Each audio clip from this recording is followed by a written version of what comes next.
Yes sir, good morning. Yes sir. Sir GST goods and services tax, I hope आपको समझ में आ रहा है, आई होप कॉन्सेप्ट क्लियर हो रहे हैं और आई होप मजा आ रहा है सर आपको। गुड सरकार। Goods and services tax, okay sir. GST levy कब होता है, जल्दी बताओ। जीएसटी लेवी कब होता है साहब? सप्लाई पर, हाँ है ना भाई। The term supply is defined in section number 7। Section number 7 sub section 1 कहता है क्या? Supply includes clause number A, B और C। क्लोज नंबर A कहता है क्या? All forms of supply such as sale, exchange, barter, transfer, lease, licence, rental और disposal of what? Goods और services और both when such supplies are made or agreed to be made by a person for a in the course or furtherance of his business। Clear? समझे मेरी बात? और हाँ, अगर कोई अनइनकॉर्पोरेटेड एओपी बीओआई ने, कोई क्लब ने, कोई सोसाइटी ने अपने मेंबर्स को या मेंबर्स ने क्लब को कुछ सप्लाई किया है गुड्स या सर्विसेज का फॉर अ कंसिडरेशन, तो ऐसे केस में वो भी क्या कहलाएगा? सप्लाई कहलाएगा। वो दोनों आपस में क्या है? दो सेपरेट पर्सन है बेटा, है ना मालिक? क्लियर? क्लोज में बी बोलता है क्या? सर कोई बात नहीं, इन दी course or furtherance of business नहीं भी है, पर अगर आपने सर्विसेज इंपोर्ट करी है from outside India for a consideration, तो ऐसे केस में वो सप्लाई के स्कोप में आएगा। और सप्लाई के स्कोप में आएगा तो क्या लगेगा भाई? जीएसटी। अरे क्लियर? क्लोज में सी बोलता है कोई बात नहीं, अगर कंसिडरेशन भी नहीं है तो भी अगर वो ट्रांजैक्शन शेड्यूल नंबर 1 में कवर है तो सप्लाई के स्कोप में आएगा। सप्लाई के स्कोप में आएगा तो क्या लगेगा सर? जीएसटी। और at present there are 4 paras which are covered in schedule number 1 of the CGST act. Schedule number 1 कहता है पैरा नंबर 1, परमानेंट ट्रांसफर और disposal of the assets of the business where ITC has been availed. जहां ITC लिया है और फिर dispose of किया है, परमानेंट ट्रांसफर किया, वो सारे असेट्स क्या कहलाएंगे? सप्लाई कहलाएंगे, ऑल्दो विदाउट कंसीडरेशन। फिर नंबर 2 बोलता है क्या? Supply of goods or service or both by person to his related person or a distinct person in the course or furtherance of his business is supply although without consideration. पर ध्यान रखना, per annum, पर employ कितना? 50,000 तक का अगर supply किया तो सप्लाई के स्कोप में नहीं आएगा, अगर वो गिफ्ट दिए है एम्प्लॉयर ने एम्प्लॉय को बेटा, हाँ ना भाई? क्लियर? डिस्टिंक्ट पर्सन क्या होता है बेटा? सेम पेन नंबर पे दो अलग अलग रजिस्ट्रेशन। मेरा एक ब्रांच महाराष्ट्र में, एक ब्रांच गुजरात में, कंफर्म है क्या है? Distinct person. दोनों ब्रांच महाराष्ट्र में तो देखना पड़ेगा, वेरी गुड, चेक करना पड़ेगा कि दो रजिस्ट्रेशन अलग अलग है या सिंगल है। सिंगल है तो डिस्टिंक्ट पर्सन नहीं है, कोई सप्लाई नहीं है बेटा, हाँ है ना भाई? क्लियर? बहुत अच्छा, सुंदर बेटा। सरकार पैरा नंबर 3 बोलता है क्या? Supply of goods by principal to his agent where agent undertakes to supply the goods on behalf of principal. वहां पर बिल पे नाम किसका लिखा है उस पर डिपेंड करता है बच्चों, यस या नो? अरे हाँ है ना भाई? क्लियर? और vice versa, supply of goods by agent to his principal where agent undertake to receive the goods on behalf of principal is also supply। अगर उसने मेरे behalf पे परचेज किया है तो बेटा यस या नो? कुल मिला के बिल उसके नाम पे बन रहा है बेटा, यस या नो? कहानी पूरी क्लियर हो रही कि नहीं हो रही सर आपको? डेल क्रेडिटर एजेंट याद है क्या बेटा? अगर वो खुद के नाम का बिल इश्यू कर रहा है तो 1 crore 3 lakh is the value of supply, और अगर खुद के नाम का बिल इशू नहीं कर रहा है, प्रिंसिपल के नाम का बिल इशू कर रहा है तो 1 crore is the value supply, 3 lakh पे जीएसटी नहीं लगेगा। विथ एग्जांपल याद है कि नहीं सर? क्या हमने याद किया? याद हो गया? बोला था ना आपको फर्स्ट डे, प्यार किया नहीं था प्यार। क्लियर? बस दिल से जुड़ना पड़ता है, बस दिल से जुड़ना पड़ता है बेटा, क्योंकि ये दिल की बातें दिमाग समझ नहीं पाता, है ना भाई? आइए बच्चों, पैरा नंबर 4 बोलता है क्या? Import of services.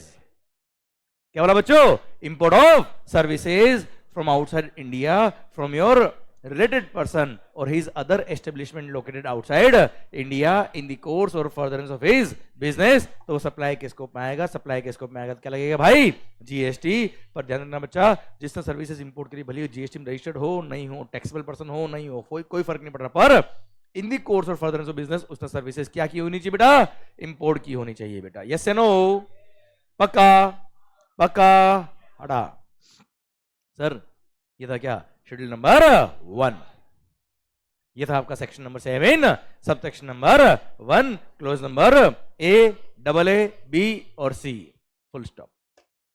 अब पता है सप्लाई क्या होता है, वो तो इसने बता दिया अपने को।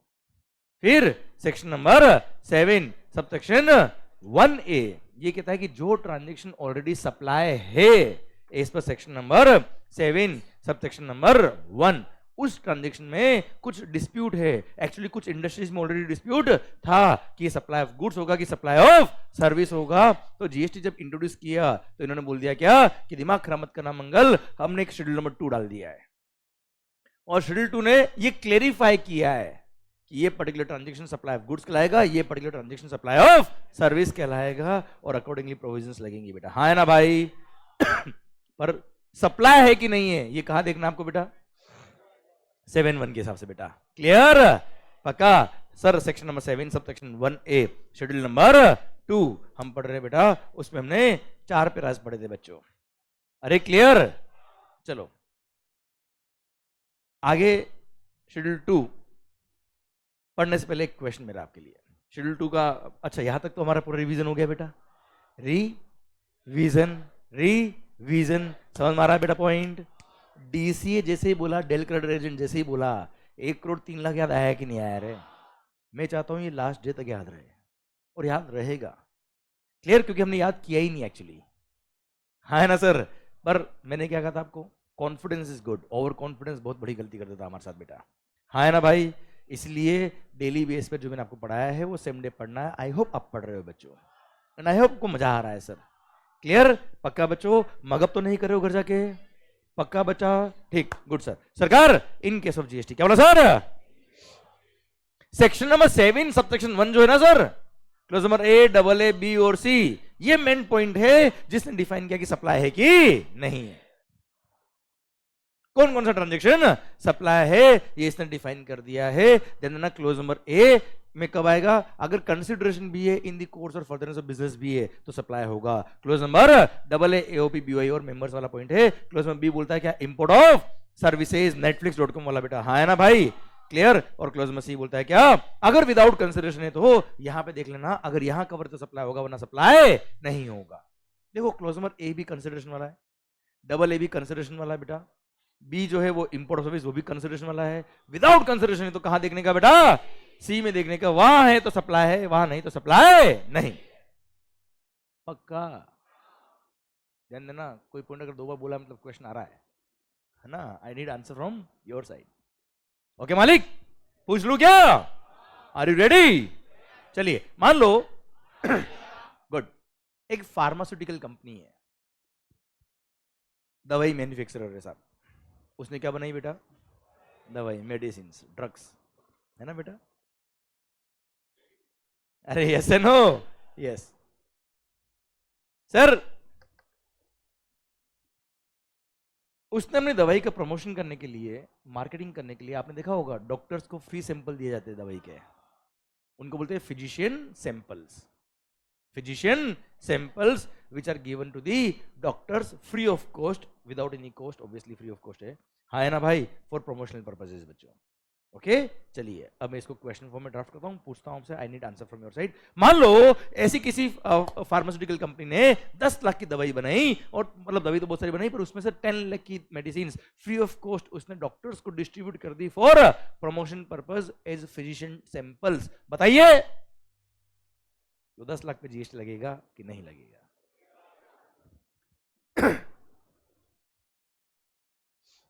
सर वो 10 लाख पर जीएसटी लगेगा कि नहीं लगेगा? This is the question. सोच के बताओ ना सर आराम से, कौन से सेक्शन में लग रहा है बताओ। चलो क्या 10 लाख की दवाई जो इन्होंने दी है फ्री ऑफ कॉस्ट, क्या फॉर अ कंसिडरेशन है? आवाज नहीं आ रही सर? कहां कवर हुआ बताओ मुझे? सेक्शन में 7A में आएगा क्या? 7(1)A में आएगा? नहीं। डबल ए में? नहीं। बी में? नहीं। विदाउट कंसिडरेशन मतलब कहा जाने का? सी में। सी में कहां कवर है? Schedule number 1। अब देखो 4 पैरा है बेटा, वहां पे कहां कवर बताओ मुझे? पैरा 1 परमानेंट ट्रांसफर और disposal of the assets of the business where IT has been availed. उस दवाई पर आईटीसी लिया था इन्होंने, दवाई मैन्युफैक्चरर ने, ऐसा? हाँ जी, दवाई बनाई या दवाई खरीदी थी उन्होंने? आवाज ढंग से नहीं आ रही सर। बनाई थी या खरीदी थी? Did they manufacture this medicine or did they bought this medicine? तो सर क्या इन गुड्स के परचेज पे उसने आईटीसी लिया था? हाँ, पैरा 1 क्या बोलता है बेटा? परमानेंट ट्रांसफर और disposal of the assets of the business where. क्या दवाई पे उसने आईटीसी लिया था क्या बेटा? हाँ, उसके इनपुट वगैरह पे आईटीसी लिया होगा, वो मेरा पॉइंट अभी नहीं है। क्या दवाई पे आईटीसी लिया था क्या उसने? पैरा 1 में कवर है क्या? नहीं। चलिए पैरा नंबर 2, पैरा 1 में कवर नहीं है, सेटिस्फाइड? पक्का? पैरा 2, रिलेटेड पर्सन और डिस्टिंक्ट पर्सन है क्या कोई? नहीं। पैरा 3, प्रिंसिपल एजेंट है क्या? नहीं। पैरा 4, इंपोर्ट ऑफ सर्विस है क्या? हटा, सावन की घटा। पैरा नंबर 1 में, पैरा शेड्यूल नंबर 1 में कवर नहीं। अब बताओ, सप्लाई नहीं है, कोई जीएसटी नहीं लगेगा।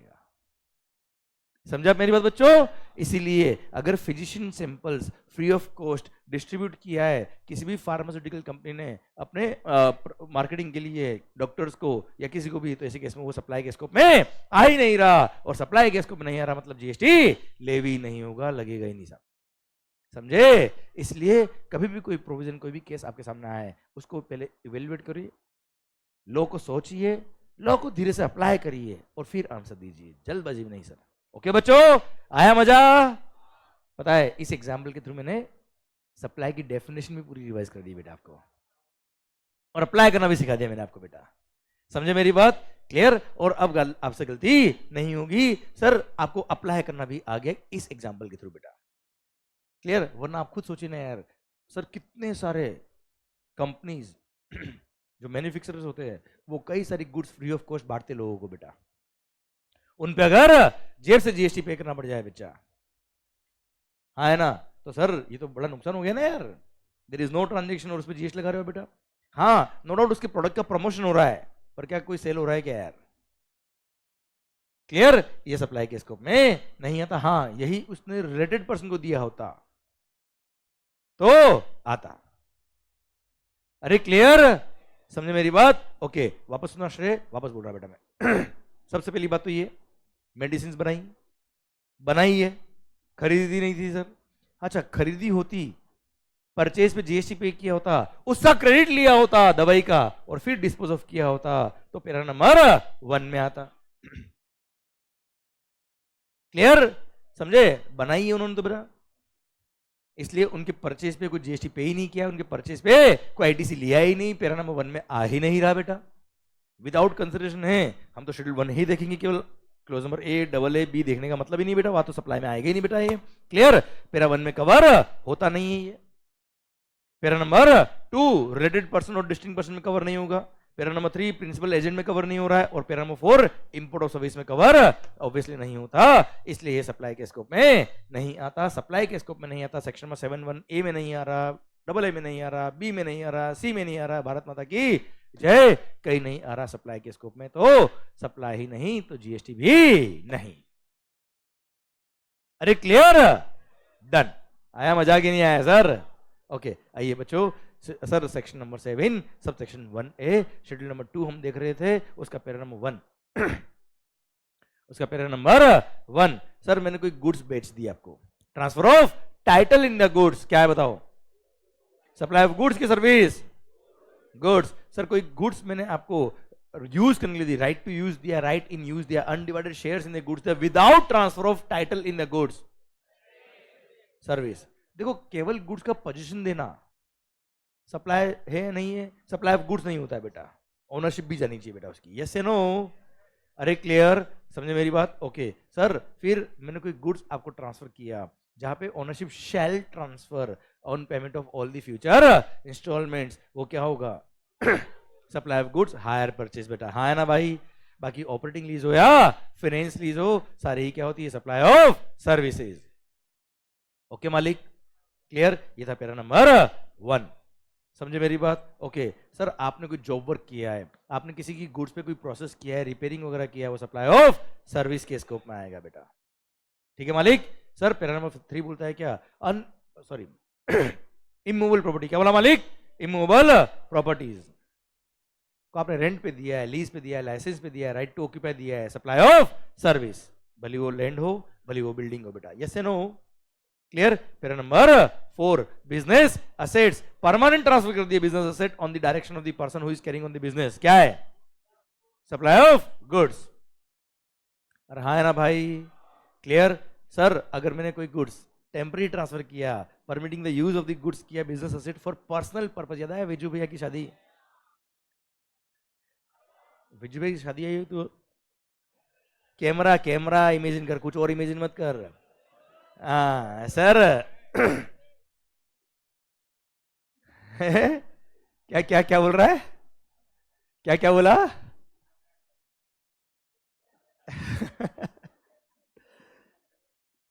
कभी कभी इग्नोर कर देना चाहिए बात को सुन के बेटा। सर सुना ओ जारी, para number 4 clause number C बोलता है क्या कि मालिक when a person ceases to be a taxable person, अगर किसी पर्सन ने अपना रजिस्ट्रेशन क्या करा दिया बेटा? कैंसल, तो ऐसे केस में क्या हो जाएगा बच्चा? Supply of goods. क्लियर? सारे गुड्स क्या मान लेंगे? खुद ने खुद को सप्लाई कर दिए, पर इसके दो एक्सेप्शन है। If your business is getting carrying on as a going concern अगर हो रहा है बाय योर लीगल हायर्स या एनीबॉडी एल्स, तो ऐसे केस में सप्लाई के स्कोप में नहीं आएगा, अदरवाइज सप्लाई के स्कोप में आ जाएगा। भारत माता की जय। ओके मालिक? क्लियर? पक्का? डन? बोलिए सर। Yes sir.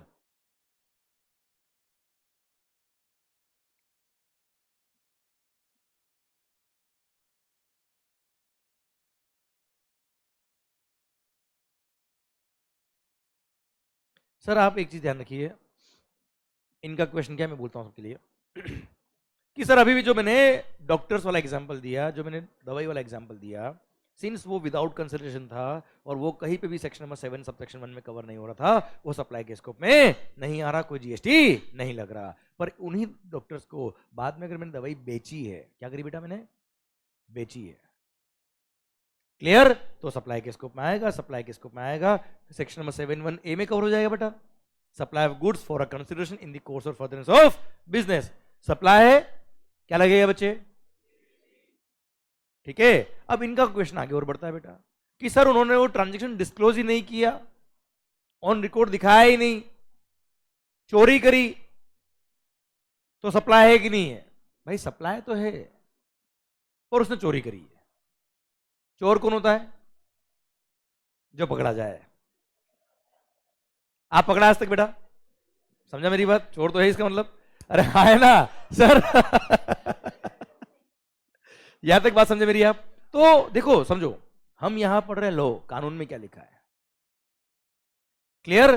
सर हमने पढ़ा है कि ये सप्लाई होता है, इस पे जीएसटी लगेगा, आपने पे नहीं किया, आपने चोरी किया, अगर पकड़ा आ गए तो सर पेनल्टी वगैरह सब कुछ लगेगा, वो बात की बात है बेटा। पर सप्लाई है कि नहीं, हमारा पॉइंट ये बेटा। ओके सर, यहां तक क्लियर? और अगर आपने मेडिसिन परचेज किया होता, परचेज पे जीएसटी पे किया होता और इसका आईटीसी लिया होता सचिन भाई, और ऐसे केस में फिर डॉक्टर को आपने फ्री ऑफ कॉस्ट दिया होता, तो पैरा नंबर 1 में कवर होता बेटा, शेड्यूल 1।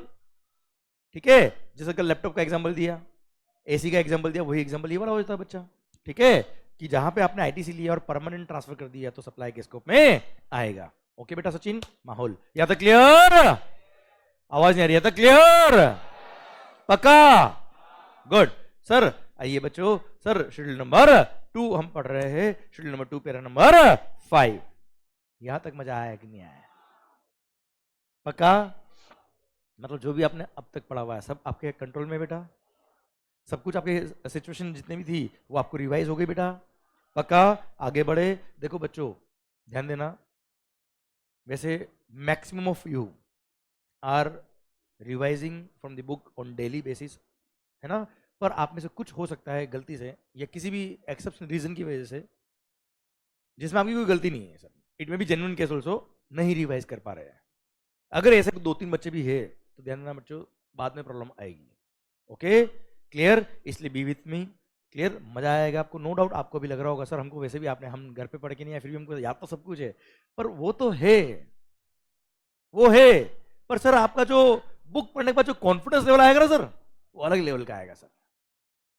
समझा मेरी बात? उससे क्या होगा, आपको लगेगा हाँ हमको लैंग्वेज सारी आती है, ऐसा नहीं केवल ज्ञानबाजी चल रही है यहाँ पे सर, हमको सारी लैंग्वेज भी आती है, हमको एक एक वर्ड समझ में भी आ रहा है साहब, हमको याद भी नहीं करना पड़ रहा है, ठीक है। इसलिए make it a daily habit. और आप लोग ने भी एहसास किया होगा सर कि आप जब पढ़ते होंगे तो आपको हर एक वर्ड समझ में आता होगा बेटा, हाँ है ना भाई? Clear, good. आइए बच्चों, शेड्यूल नंबर 2 पैरा नंबर 5 शुरू करिए क्या? Schedule number 2 para number 5 clause number ए, इसमें 6 सब पैराज है बेटा, ओके। सारे के सारे सप्लाई ऑफ सर्विसेज है, सारे के सारे क्या है? Supply of services. ये एक्चुअली सर्विस टैक्स में डिक्लेयर्ड सर्विसेज नाम का एक सेक्शन हुआ करता था, section number 66E of finance act 1994, वहां से उठा के यहां लेके आया बेटा, ओके। सुनना ध्यान से बच्चों। फर्स्ट क्या? Renting of immovable property. क्या मालिक, जल्दी बताओ। Renting of immovable property is always supply of service, भले वो कमर्शियल प्रॉपर्टी हो, रेजिडेंशियल प्रॉपर्टी हो, भले वो लैंड हो, केवल जमीन बेटा, हाँ है ना सर, सब कुछ सप्लाई ऑफ सर्विस के स्कोप में आएगा। भले ही उस प्रॉपर्टी का इफेक्टिव कंट्रोल और पोजीशन आपने ट्रांसफर किया या नहीं किया, उससे फर्क नहीं पड़ता। एग्जांपल सर, सुनना बात को ध्यान से, उस प्रॉपर्टी का इफेक्टिव कंट्रोल और पोजीशन ट्रांसफर हुआ या नहीं हुआ फर्क नहीं पड़ता है, राइट टू यूज ट्रांसफर हुआ या नहीं हुआ उससे फर्क नहीं पड़ता। अगर आपने प्रॉपर्टी बेची नहीं है, क्लियर, लीज पे लिए, लाइसेंस पे लिए, रेंट पे लिए, सप्लाई ऑफ सर्विस के स्कोप में आएगा और उस पर जीएसटी लगेगा। सर इफेक्टिव कंट्रोल और पोजीशन ट्रांसफर हुआ कि नहीं हुआ, इसका एक एग्जांपल दे देना आपको बेटा। ये क्लासरूम हमने रेंट पे ली, मान लो सर, मान ही नहीं रहे बेटा,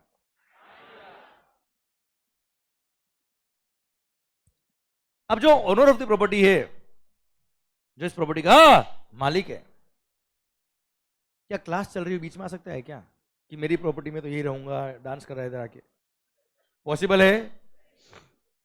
इट मीन्स हमने एग्रीमेंट में लिखा हुआ है कि प्रॉपर्टी हमारे कंट्रोल में रहेगी, हमने रेंट पे ली, हमारा कंट्रोल, आपका कंट्रोल नहीं है, तो हमने इस प्रॉपर्टी का इफेक्टिव कंट्रोल और पोजीशन हमारे हाथ में ले लिया, तो भी रेंट पे गया ना, सप्लाई ऑफ सर्विस। मान लो इसका इफेक्टिव कंट्रोल और पोजीशन नहीं होता, वो कभी भी आ जा सकता है, कोई रोक टोक नहीं है उसको साहब, तो भी हम रेंट पे कर रहे हैं, सप्लाई ऑफ सर्विस होगा। तो सेकंड वाले का एग्जांपल दूं मैं आपको, अच्छा जैसे कोई मॉल है बेटा, शॉपिंग मॉल, कभी कोई मॉल वॉल गए कि नहीं गए बेटा? गए, मजा आया होगा बेटा, है ना? क्या देखा हुआ बेटा? शॉपिंग तो कुछ करी नहीं बेटा, क्लियर, देखी पर सर हरियाली बेटा, वेरी गुड, गार्डन वार्डन जाया करो बेटा, क्लियर। अच्छा कौन सा बाग बेटा? सारस बाग,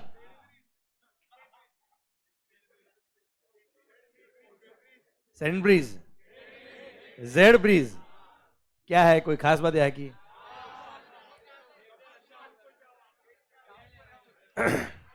अच्छा वहां पे सारी हरियाली बुक रहती है बेटा, है ना? यही कहना चाह रहे हो ना? मैं समझ गया, मतलब कुछ ना कुछ गड़बड़ है बेटा वहां पे, है ना मामला? वहां पे जाके दिल जलता ही है होगा बेटा, है ना बेटा? ओके मैं समझ रहा हूं आपकी बात बेटा।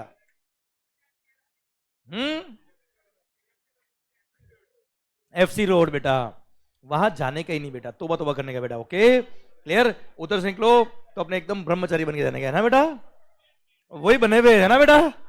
गुड बेटा, बहुत अच्छा बेटा, अच्छे से पढ़ाई करो, एक दिन वो आपको देखेंगे बेटा, ओके। सर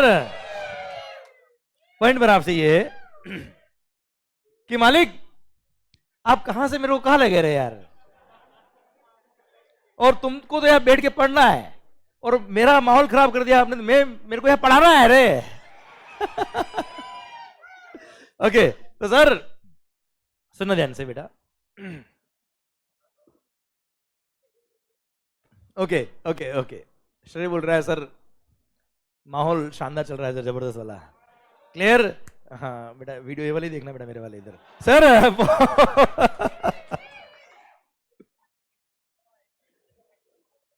ओके मालिक, सरकार इधर ध्यान, ये बोला है सर कि इन केस ऑफ जीएसटी, वो शॉपिंग मॉल में आप गए, आप देखना कई बार प्रमोशंस के लिए जो उसका ग्राउंड फ्लोर होता है ना सर, वहां पे कई बार कैनोपी लगा के लोग बैठे होते हैं, है ना? परफ्यूम बेच रहे होते हैं, है ना? सूटकेस बेच रहे होते हैं, क्लियर, समझे मेरी बात? तो सर वहां पे वो स्पेस भी तो रेंट पे लिया उन्होंने बेटा मॉल वालों से, या कोई भी जाके खड़ा होकर वहां पे माल बेच सकता है? ऐसा है क्या? नहीं, ठीक है। पर उस एरिया का इफेक्टिव कंट्रोल पोजीशन उन्होंने अपने हाथ में नहीं लिया। कोई भी आ सकता है, कोई भी जा सकता है बच्चा, यस से नो? पर रेंट पे गया ना बेटा, it is supply of service, GST लगेगा। बोलो यस सर, हाँ है ना भाई? Yes, good. तो sir in case of GST क्या बोला sir? In case of GST, ये देखो बेटा, इनके दिमाग में तो बिजनेस आइडिया आ गया बेटा, कि जब वो लोग शॉपिंग मॉल में वहां खड़े होके इतनी मार्केटिंग करके सर गुड्स बेच सकते हैं, तो हम भी क्यों ना गार्डन में ऐसा कोई सेटअप लगा दे जहां पे, है ना,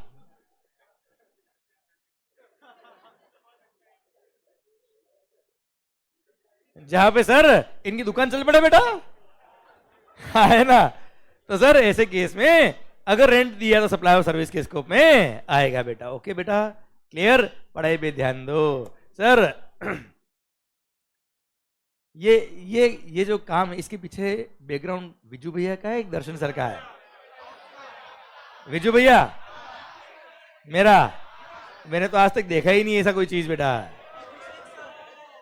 दर्शन सर, एडिटर सर, आज मैं पूछता हूं उनसे, है ना, आज मैं बोलता हूं कि सर बच्चे ऐसा बोल रहे थे, स्पेशली उधर वाले, क्लियर? बात करता हूं मैं आज, है ना, पूछता हूं उनसे कि अकाउंटेंसी किस तरह की चल रही है आपकी सर। सर कुछ किसका अमल कमीशन मर्जर हो रहा है?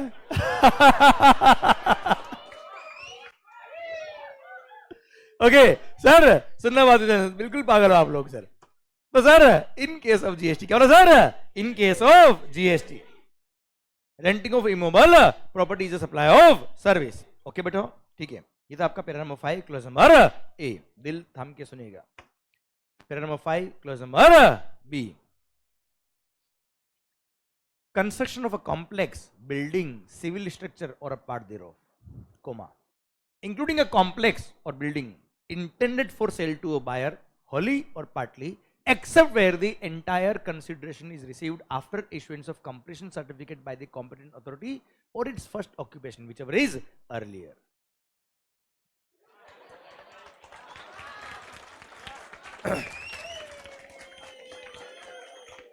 सर थोड़ी देर पहले तो आप अच्छा पढ़ा रहे थे सर, या तो ये गार्डन का माहौल सुन के आपका दिमाग खराब हो गया है।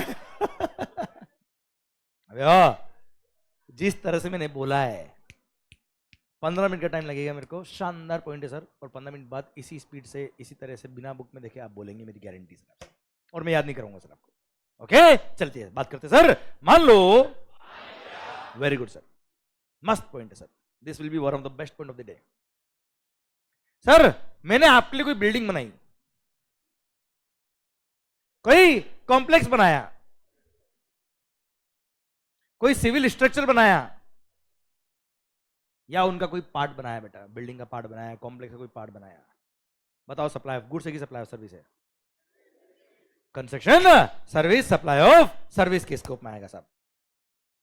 अरे ठीक है मालिक, चलिए एक काम करूँ क्या बेटा, थोड़ा मस्त वाला सिखाऊंगा आपको एक चीज यार, शानदार।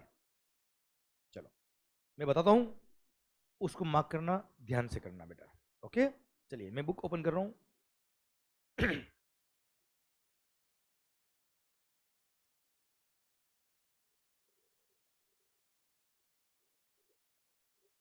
ये आ गया आपका para number 5 clause number B.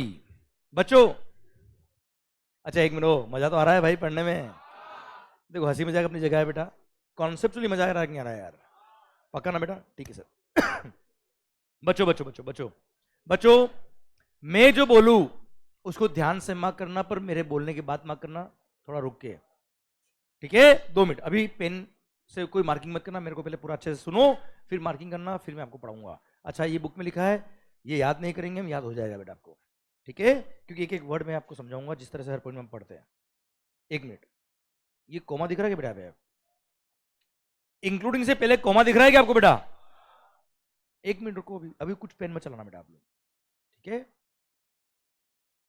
क्या करना बेटा आप लोग, जहां से शुरू हो रहा है वहां से लेके इंक्लूडिंग से पहले तक का, यहां पे हमको लिखना है पार्ट 1। ओके अच्छा ब्रैकेट लगाते वक्त ऐसा नहीं हो जाए कि कोमा दब जाए बेटा अंदर, कोमा दिखना चाहिए। ओके बच्चों, इस कोमा की वजह से पार्ट 1 हुआ है ये, ठीक है, उसका कारण बताऊंगा, 2 मिनट रुकिए आप। फिर इंक्लूडिंग से लेके विच एवर इज अर्लियर तक ये लिख दीजिए पार्ट 2। लिखो, अब लिखो अब बेटा, हे एक ही पॉइंट पर इसको 2 पार्ट में डिवाइड कराया मैंने आपको।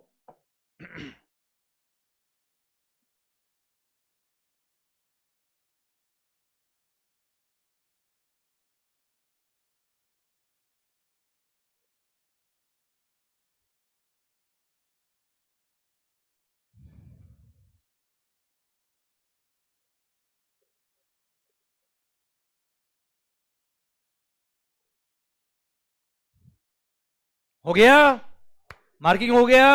ओके सर, अब बुक कर दो बंद बेटा। अब 2 पार्ट क्यों करा है पहले समझाऊं मैं आपको, कि जब एक ही पॉइंट है सर 2 पार्ट कैसे हो सकते हैं सर। चलो एक काम करते हैं, थोड़ा इंटरप्रिटेशन सिखाऊं आपको, लोग कैसे पढ़ते थोड़ा समझ में आएगा आपको। चलो मजा कर लेते आज, ध्यान देना बच्चों। मालिक दे, कोई सेंटेंस लिखा है, ये एंड लिखा है बीच में और चालू है सेंटेंस, सेम सेंटेंस है, एंड लिखा है और आगे कोमा है। एज पर ग्रामर आप मुझे बताइए कौन सा सेंटेंस सही होगा, क्या एंड से पहले कोमा आता है कि नहीं आता है। एंड से पहले कोमा नहीं आता, so this one is correct, this is not correct. Good good, same way.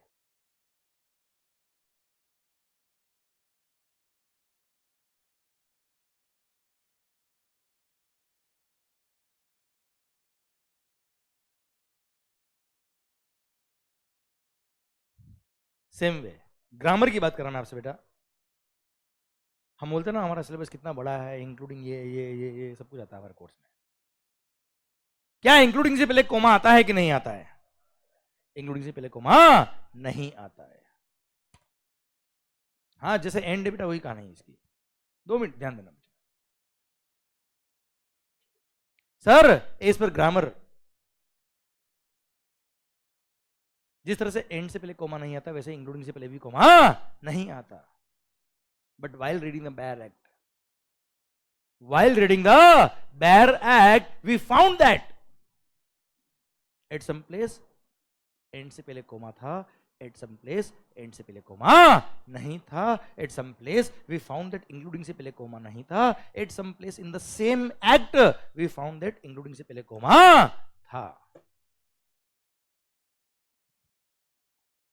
तो इसका मतलब कि टाइपिंग एरर हुआ है, लॉ मेकर से गलती हो गई, टाइपिंग में टाइपिस्ट टाइप करता है सर, लग गया होगा कोमा। हम तो हमारी इच्छा होती तो लगा देते कोमा। सर क्या बात कर रहे हो आप कोमा की बात करो, हम तो फुल स्टॉप लगा देते हैं। But while reading the Bear Act we found that कुछ जगह पर एंड से पहले कोमा था और कुछ जगह पे एंड से पहले कोमा नहीं था। इट मीन्स कुछ तो बात होगी। Every word, every phrase, every sentence, every mark has got some sense, it's not nonsense. Rules of interpretation. Rules of interpretation जब आप पढ़ेंगे आपको समझ में आएगा, हुआ है ना। गुड, कोई बात नहीं ना सर। सर समझना, एक एग्जांपल दे रहा बेटा मैं, मेरा टॉपिक वो नहीं है पर yes ultimately tax is also law ना यार, ठीक है बच्चों ध्यान देना। मालिक while reading the Bear Act अगर इस तरह कुछ मिला, it means it has got some sense, it's not nonsense. And rules of एडजम जनरलिस बोलता है क्या, while reading the Bear Act you can compare the words employed at 2 places, उनको कंपेयर कर सकते हो। और सर अगर वहां मार्किंग का कुछ डिफरेंस है इट मीन्स वो इंटेंशनली रखा गया है। कुल मिला के जो भी मैंने बात की उसका मतलब ये कि कुछ तो मीनिंग है, हाँ है ना। आपको यहां तक समझ में आ गया बेटा। यस या नो? आपके दिल ने दिमाग ने एक्सेप्ट कर लिया, हाँ यार बात तो सही कह रहा मंगल यार। क्लियर? अब मीनिंग क्या है बात कर ले क्या हम? ऐसे मैं तो फुल जोश में हो रहा। तो सर मीनिंग क्या है बात कर लेते हैं हम कि सर मतलब ये कॉमा लगाया है, it has got some sense, वो सेंस क्या है बात कर लेते हैं बच्चों हम लोग। आखिर मीनिंग क्या है इसका? सरकार वाइल रीडिंग द बैरक अगर इस तरह का मिलता है, इट मींस इस कोमा ने कोई ना कोई मीनिंग इंसर्ट किया है, इस कोमा का कुछ ना कुछ तो मीनिंग है, और मीनिंग ये है कि सेंटेंस तो एक ही चल रहा है क्योंकि फुल स्टॉप नहीं लगा है। सर प्रोविजन तो वही चल रहा है पर बीच में एक ब्रेक आ गया है। बीच में एक ब्रेक आ गया है, but that is not full break. पूरा सेंटेंस नहीं, फुल स्टॉप नहीं है बेटा, वो एक ब्रेक आया है। उस ब्रेक की वजह से बताया क्या हुआ है, अगर यहां पे पार्ट नंबर 2 में अगर कोई कंडीशन लिखी हुई है, क्या लिखी हुई बेटा, तो वो कंडीशन यहां पार्ट नंबर 1 पे अप्लाई नहीं होगी। वो कंडीशन केवल पार्ट नंबर 1 पे ही अप्लाई होगी। मतलब कोमा से पहले जो लिखा हुआ है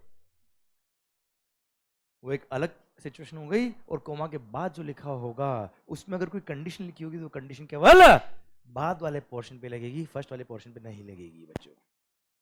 सेम वे यहां पे भी अगर यहां पे कोई कंडीशन लगाई होती सेंटेंस के अंदर तो कंडीशन यहीं पे अप्लाई होती, वो कंडीशन यहां पे अप्लाई नहीं होती, पार्ट नंबर 2 पे ही अप्लाई होती बच्चों। हाँ है ना भाई?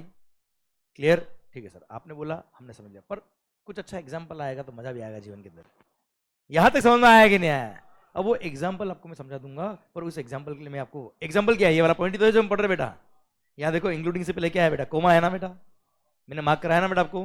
क्लियर? और कोमा से पहले वाले पार्ट को क्या कराया मैंने, पार्ट नंबर 1, और इंक्लूडिंग के बाद से लेकर लास्ट तक क्या लिखा है, पार्ट नंबर 2। तो पार्ट नंबर 2 में अगर कोई कंडीशन है तो पार्ट नंबर 1 पे अप्लाई नहीं होगी। यहां तक तो आप पहुंच गए बेटा यार, हाँ है ना? अब पहले हम जो पैरा नंबर 5 क्लोज में बी है वो पढ़ लेते हैं, ये अपने आप आपको समझ में आ जाएगी विद एग्जांपल बेटा। यस या नो? मेरे ख्याल से यहां तक कोमा का मीनिंग तो आपको समझ में आ गया यार, और आपको इंपॉर्टेंस समझ में आ गई होगी कि किस तरह से लोगों को पढ़ते हैं। ठीक है, अभी क्लोज में बी पढ़ेंगे तो आपको लगेगा अच्छा इतना भारी इंपैक्ट था क्या इसका यार, तो अब मजा आएगा सर। आइए सर, अब बुक्स में ध्यान नहीं बेटा, मैं आपको पढ़ाता हूं, ध्यान देना मेरी तरफ बेटा। ठीक है, और मैंने बोला था वो पॉइंट जिस तरह से मैंने बोला है उस तरह से आप बोलेंगे बेटा। ठीक है, मैं याद नहीं करूंगा बच्चा आपको। ओके सर, मान लो, गुड सर, क्या नाम? संजीत, संजीत भाई, मान लो कोरेगांव पार्क केपी, वहां पे इनकी जमीन है, लैंड है।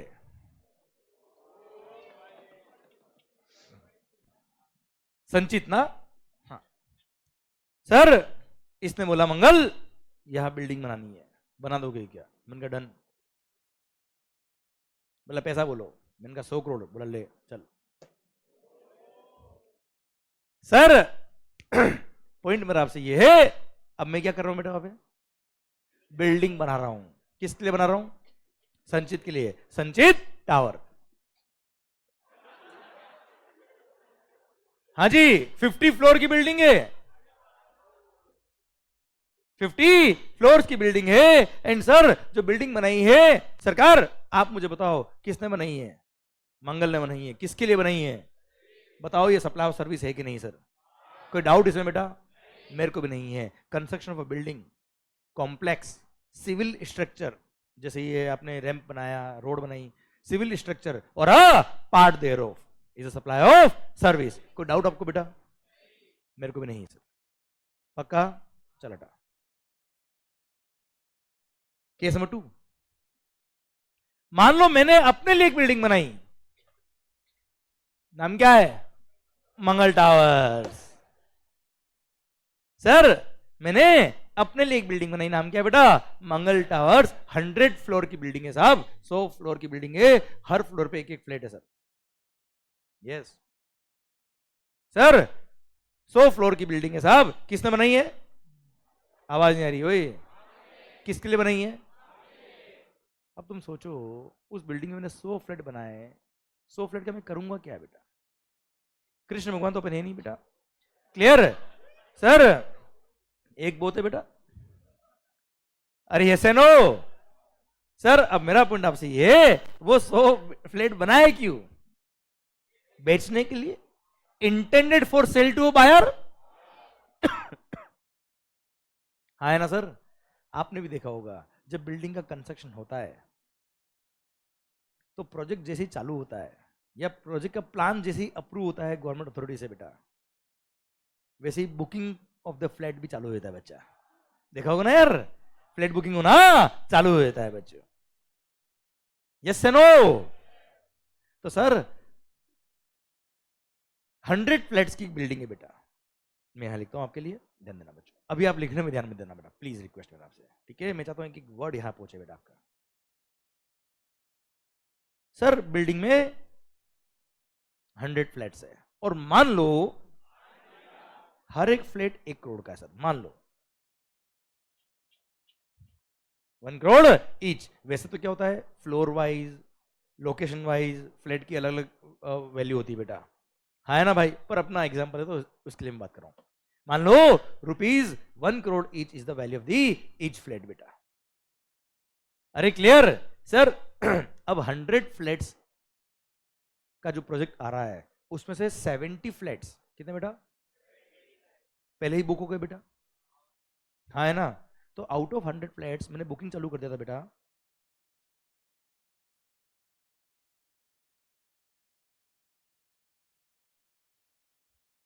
Seventy flats booked.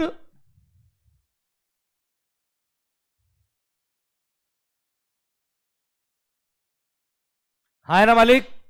अच्छा, अब 100 में से 70 फ्लैट बुक कब होंगे बेटा? मतलब बुक कैसे करूंगा मैं? आप फोन करेंगे और क्या मैं फ्लैट बुक कर दूंगा? अरे फोन पे हम क्लास की सीट बुक नहीं करते, फ्लैट तो बहुत दूर की बात है, हाँ है ना? तो कुछ एडवांस लेंगे बेटा आपसे, कुछ एडवांस लेंगे सर, और आप जो एडवांस दोगे उसके अगेंस्ट एग्रीमेंट लिखोगे कि भाई मंगल ये वाले फ्लैट के अगेंस्ट एग्रीमेंट, इस वाले फ्लैट के अगेंस्ट में इतना पेमेंट दे रहा हूं, हाँ है ना सर? कल को मैं भाग गया तो, कल को पैसे खा गया तो मैं आपके, यस नो? यस क्या है सर? तो 70 फ्लैट बुक। तो सर हम क्या करते हैं बेटा कि जो फ्लैट बुक करते हैं उसके लिए एडवांस कंसिडरेशन लेते हैं ₹1 लाख ईच फ्लैट, बस ज्यादा नहीं। हमने बोला 1 लाख रुपए दो, फ्लैट बुक कराओ, बाकी जिस दिन मैं आपको फ्लैट बना के दू, पोजीशन दू, चाबी दू, उस दिन पैसे देना, अभी पैसे नहीं चाहिए, हाँ है ना भाई?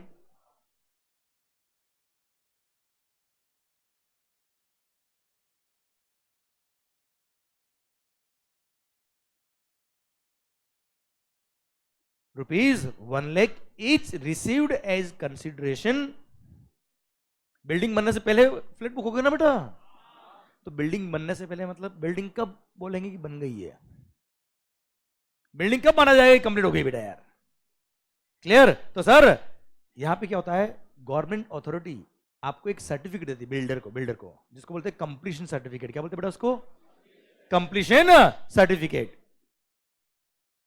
कई सारे एरिया में इसको ऑक्यूपेशन सर्टिफिकेट भी बोलते हैं बेटा, ओसी, है ना? ओसी आ गई क्या? क्लियर? ओसी मतलब ऑक्यूपेशन सर्टिफिकेट, कंप्लीशन सर्टिफिकेट बेटा, okay? ₹1 lakh each received as consideration before grant of completion certificate by competent authority. इनकी फुल फॉर्म बुक में लिखी बेटा ना, ओके ध्यान देना। सर कंप्लीशन सर्टिफिकेट रिसीव होगा फ्रॉम द कॉम्पिटेंट अथॉरिटी, तब मानेंगे कि फ्लैट, तब जाके मानेंगे क्या बिल्डिंग कंप्लीट हो गई है, हाँ है ना भाई? क्लियर? समझे मेरी बात? ओके। तो ₹1 lakh is received as consideration before grant of completion certificate by the competent authority, okay बच्चों? तो सर जिस दिन बिल्डिंग कंप्लीट हुई, मतलब जिस दिन सीसी आया, जिस दिन ओसी आया, उस दिन तक 70 फ्लैट मेरे क्या हो गए थे बच्चा? बुक हो गए थे, हाँ है ना भाई? 30 फ्लैट्स तो ये ऐसे लिख दू बेटा, no consideration received till grant of completion certificate by competent authority, हाँ है ना सर? क्लियर? अच्छा सुनना आप ध्यान से सुनना बेटा, यहां तक समझ में आया बेटा आपको ये? अब मेरा एक पॉइंट है आपसे बेटा कि जब फ्लैट बुक होता है अंडर कंस्ट्रक्शन तब बनता है सेल एग्रीमेंट। क्या बनता है बेटा? सेल एग्रीमेंट बोल दो या एग्रीमेंट फॉर सेल बोल दो बेटा। ओके, जब फ्लैट पूरा बन जाता है, आपका सारा पेमेंट हो जाता है, आपको जब वो पोजीशन देता है उसके लिए उस एग्रीमेंट का क्या होता है? रजिस्ट्री होता है। क्या होता है बेटा? रजिस्ट्रेशन होता है। तब एक डॉक्यूमेंट जो एग्री होता है उसको बोलते हैं क्या? Sale deed. हाँ ना मालिक? ओके, सुनना। अब मंगल टावर जो बिल्डिंग बनाई हमने 100 फ्लैट्स, हमने फ्लैट बुकिंग चालू करी। एक फ्लैट बुक किया आलिया भट्ट के लिए, एक कैटरीना कैफ के लिए, एक कियारा अडवाणी के लिए, एक नोरा फतेही के लिए। सर क्या बोला? रश्मिका वो मेरा फ्लैट है बेटा। सर सुनना, हाँ जी ये फ्लैट हमने बुक किए। क्या बोला आपने?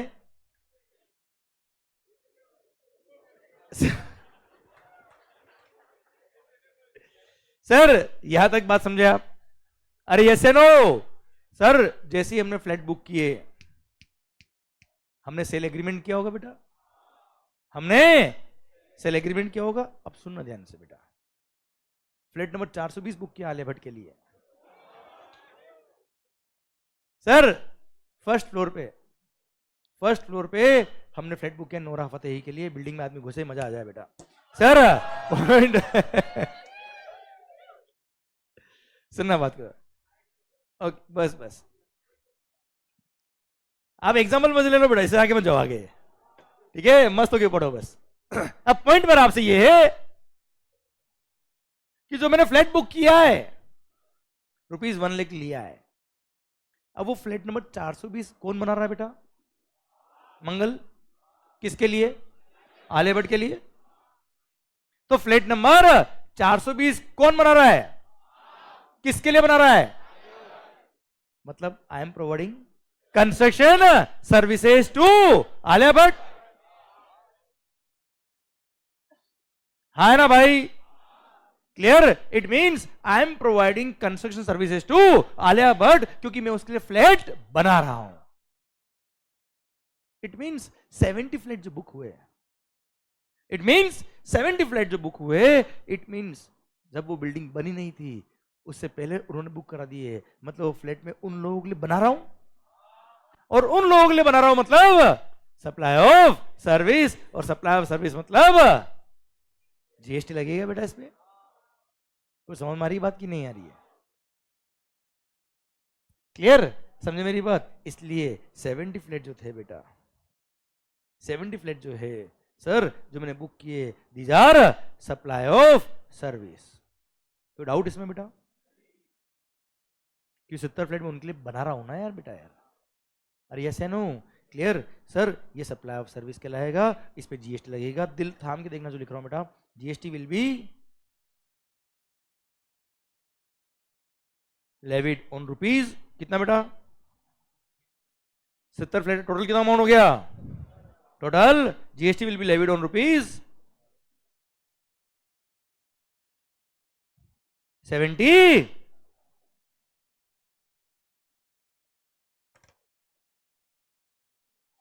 एक मिनट, क्या लिख दिया मैंने? नहीं क्या आएगा यहाँ पे बेटा? GST will be levied on ₹70 crore. 70 crore पे जीएसटी लगेगा। हाँ मैंने ये नहीं बोला कि आज ही जीएसटी पे करना है, लगेगा पूरा 70 करोड़ पे सर। क्यों? क्योंकि सर भले 99 लाख रुपए में कब ले रहा हूं? बाद में। पर सर बना तो पूरा फ्लैट रहा हूं ना यार। क्या आलिया भट्ट के लिए केवल बालकनी बुक रही क्या? ₹1 लाख जो लिया वो तो एडवांस लिया है, कुछ पार्ट ऑफ कंसिडरेशन लिया है। पर जो मैं सर्विस दे रहा हूं तो वो एंटायर फ्लैट का कंस्ट्रक्शन दे रहा हूं मैडम मैं, और एंटायर फ्लैट के कंस्ट्रक्शन की सर्विस अगर मैं दे रहा हूं तो मेरी सर्विस की वैल्यू कितनी है बेटा? भाई जो कंस्ट्रक्शन कर रहा हूं मैं उसकी वैल्यू कितनी है? 1 CR है। वो तो कुछ अमाउंट अभी लिया है, entire flat is the supply of service. Entire flat कितने का है बेटा? 1 CR का है, इसलिए GST will be levied on entire rupees 70 crore. 1 lakh तो मैंने अभी एडवांस लिया है रे, हाँ है ना, मैं देख रहा हूं 1 लाख नहीं 1 रुपी भी लिया होता ना बेटा। फ्लैट बुक हो गया ना बेटा, उसके लिए फ्लैट बुक हो गया ना, मतलब वो फ्लैट मैं किसके लिए बना रहा हूं? आलिया भट्ट के लिए बना रहा हूं बेटा। और फ्लैट अगर मैं कियारा आडवाणी के लिए, आलिया भट्ट वगैरह के लिए बना रहा हूं, मतलब उनको मैं फ्लैट की सर्विस दे रहा हूं, फ्लैट बनाने की सर्विस दे रहा हूं। फ्लैट की वैल्यू कितनी है? 1 CR is the value of supply जिस पे जीएसटी लगेगा। हाँ, मैं नहीं बोल रहा कि आज कैश टैक्स पे कर रहा हूं। GST will be levied on rupees 70 crore which will be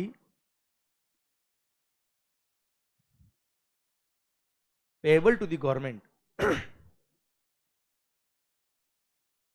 as per section number 13 subsection 2 of the CGST Act, जो हम पढ़ेंगे कहां? टाइम ऑफ सप्लाई में। टाइम ऑफ सप्लाई मतलब अगला चैप्टर आएगा बेटा। मतलब कुल मिला के परसेंटेज कंप्लीशन मेथड होता है ना बेटा, कि इतना फ्लोर कंप्लीट हो गया, आपको इतना पेमेंट देना पड़ेगा, फिर इतना परसेंट कंप्लीट हो गया, आपको इतना पेमेंट देना पड़ेगा, जितना जितना पेमेंट आएगा उतना टैक्स पे करना है सर। अभी शॉर्ट फॉर्म में समझा रहा हूं मैं आपको बेटा। अरे क्लियर, समझे मेरी बात बच्चों? तो अभी टैक्स 1 लाख पे करना है इस एग्जाम्पल में, ठीक है, पर लगेगा पूरे 70 करोड़ पे। 99 लाख रुपए जब लास्ट में मेरे को देगा बिल्डिंग बनने के बाद, उस 99 लाख पर उस टाइम पे जीएसटी लग जाएगा बेटा, पर लगेगा पूरे 1 CR पे बेटा। हाँ है ना भाई? अरे मजा आया कि नहीं है भाई? यस या नो? ओके, मान लो अब remaining 30 flats, remaining 30 flats, if these are sold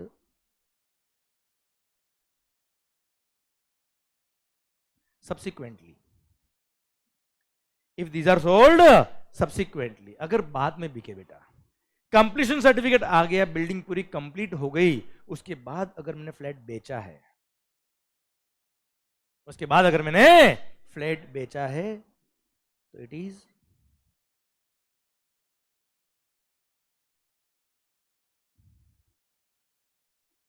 cell of immovable property.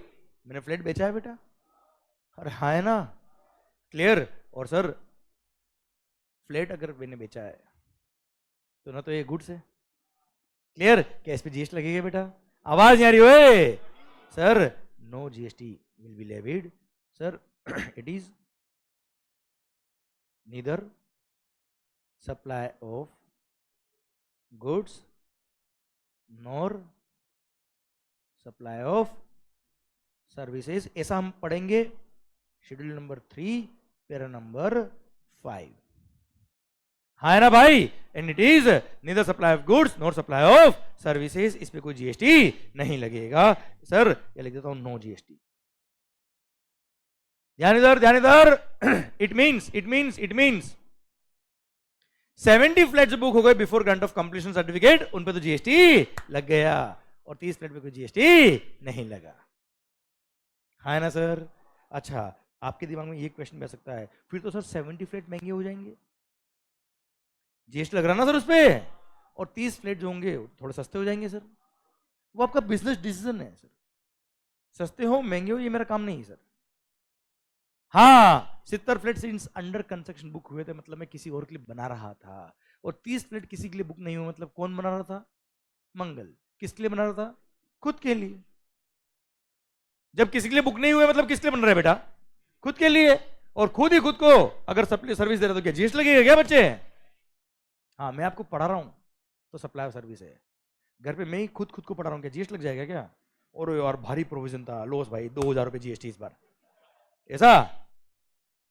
अरे क्लियर, समझे मेरी बात? इसलिए उसके बाद बिल्डिंग बनने के बाद अगर मैंने किसी को बेचा है तो it is sale of immovable property, it is neither supply of goods nor supply of services, इस पे कोई जीएसटी नहीं लगेगा। क्लियर? आया मजा कि नहीं आया? सुंदर पॉइंट है कि नहीं सर? डन। 70 फ्लैट पे जीएसटी लगेगा। अच्छा, वैसे मैं बताता हूं बेटा, अंडर कंस्ट्रक्शन जब बिल्डिंग होती है नॉर्मली मार्केट में उसकी प्राइसेस कम होती है, बिल्डिंग बनने के बाद क्लियर उसकी प्राइसेस थोड़ी बढ़ जाती है। तो जीएसटी पहले लग रहा है और बाद में जीएसटी नहीं लग रहा, उससे बहुत ज्यादा फर्क नहीं पड़ता, पर मैं कह रहा हूं फिर भी फर्क पड़ता तो भी उससे जीएसटी वाले कुछ नहीं करेंगे बेटा। हाँ है ना? समझे? मैं तो कह रहा हूँ बाद में प्रॉपर्टी रेट कम हो गई बेटा, होता ना, मार्केट डाउन हो गया बच्चे यार, डिमांड कम हो गई, प्रॉपर्टी वैल्यू बहुत कम हो गई बच्चे, या हो सकता प्रॉपर्टी वैल्यू बहुत ज्यादा बढ़ गई बेटा। क्लियर? उससे जीएसटी वालों को क्या करना है यार, before grant of completion certificate अगर मैंने बुक कर दिया, मतलब मैं किसी और के लिए बना रहा हूं, किसी और के लिए बना रहा हूं, तो लग गया क्या जीएसटी। और सर जब बुक नहीं हुए, मतलब मैं खुद के लिए बना रहा हूं, और उसके बाद अगर फ्लैट बेचा है, it is sale of immovable property. बोले सर, मतलब आप सोचिए कितना बड़ा इंपैक्ट है कंप्लीशन सर्टिफिकेट का।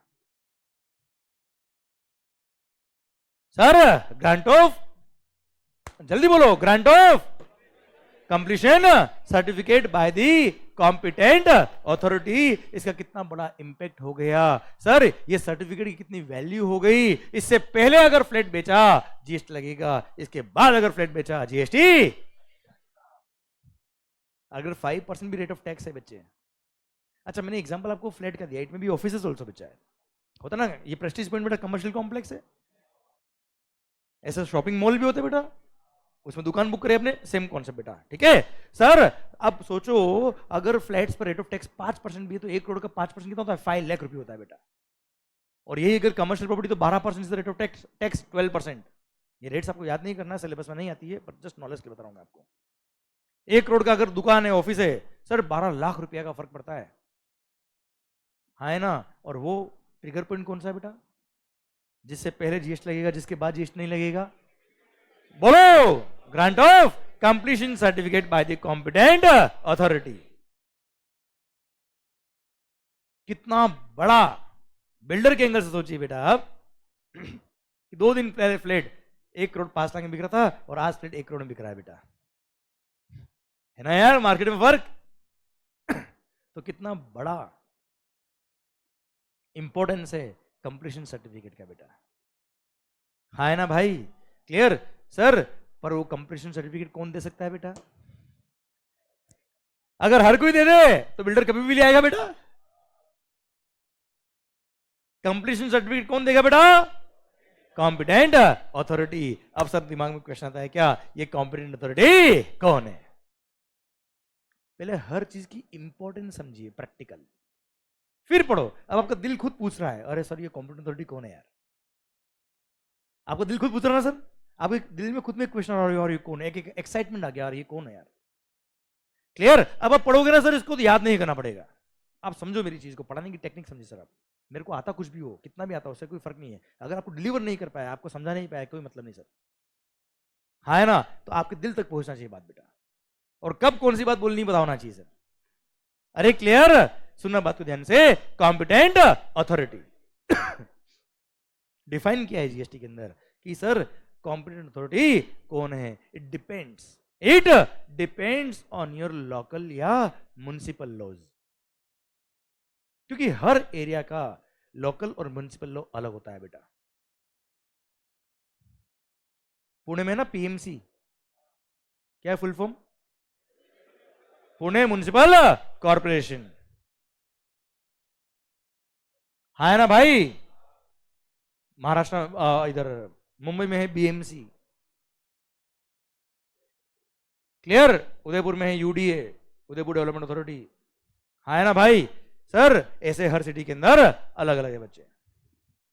तो ये जो बिल्डिंग्स होती है, जो इमूवेबल प्रॉपर्टीज होती है बेटा, इसकी परमिशन देना, कंप्लीशन हुआ कि नहीं हुआ चेक करना, मॉनिटर करना, ये सब वहां की लोकल अथॉरिटीज देखती है, और वहां के लिए अलग से हर एरिया के अलग लोकल लॉ बने हुए हैं बेटा।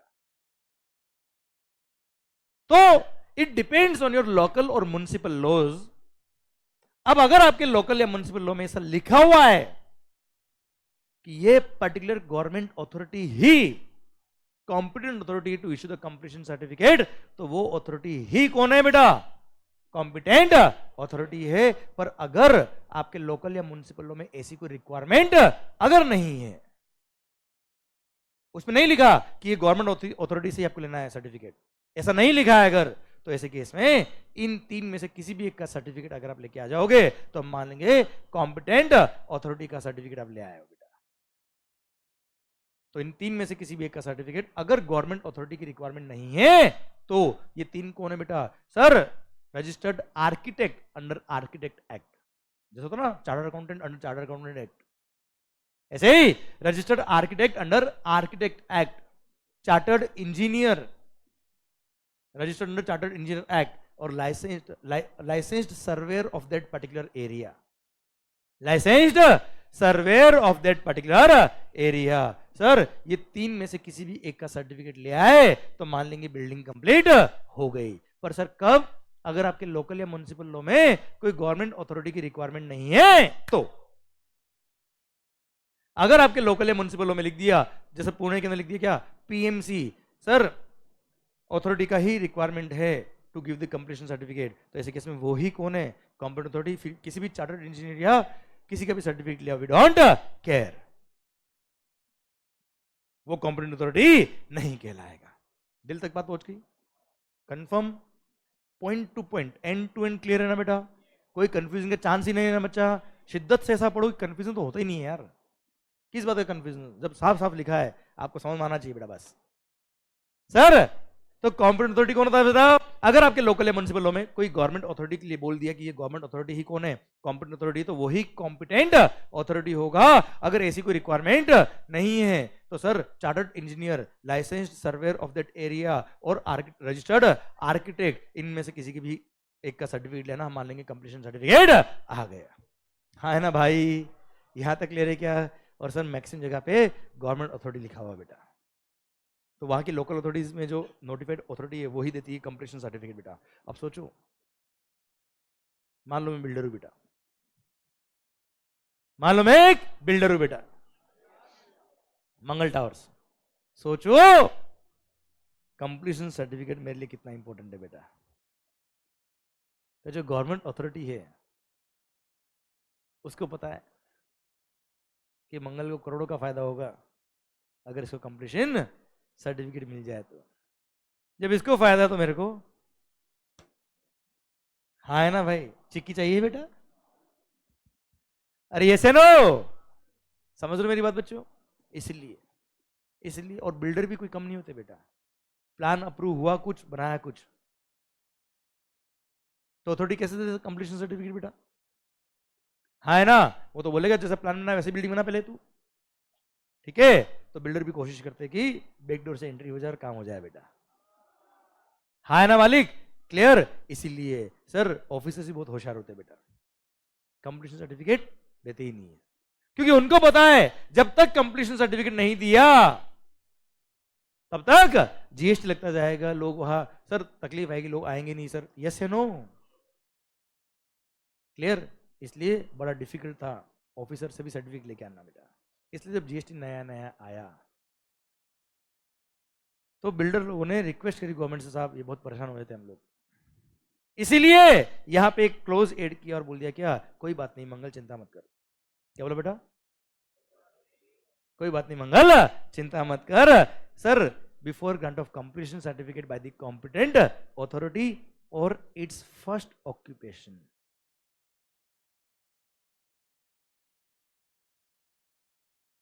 whichever is earlier। क्या लिखा बेटा?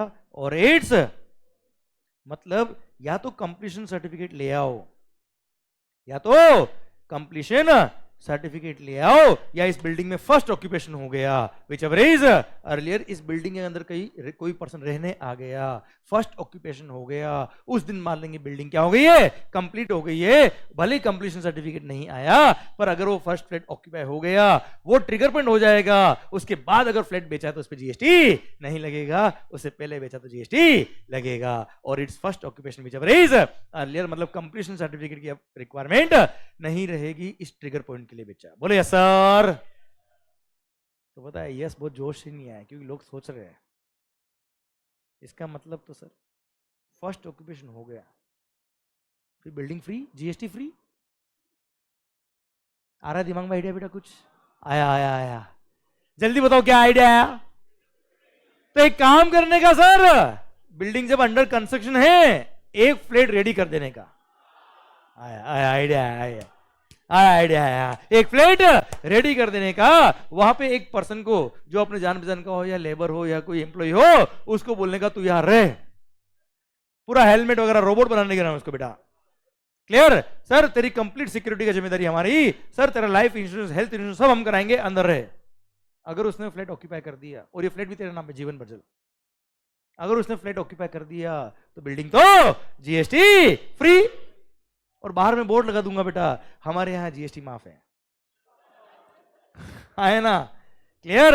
समझे मेरी बात? सोचो बेटा, आप लोग जो यहाँ बैठे हो पहली बार जब ये प्रोविजन पढ़ रहे हो, बैठे बैठे यहाँ दिमाग में आइडिया आ गया, बिल्डर क्या पागल है और गवर्नमेंट क्या पागल है जो इसे प्रोविजन डालेगी बेटा? तो sir law has to be read for the purpose it is made. Again rules of interpretation बेटा। Any word, any sentence, any phrase cannot be read with the dictionary बेटा। लॉ पढ़ते वक्त ऐसा नहीं डिक्शनरी लेके कि वर्ड का meaning निकाल के उसका डिक्शनरी मीनिंग के हिसाब से इंटरप्रिटेशन करो बेटा। Law has to be read for the purpose it is made.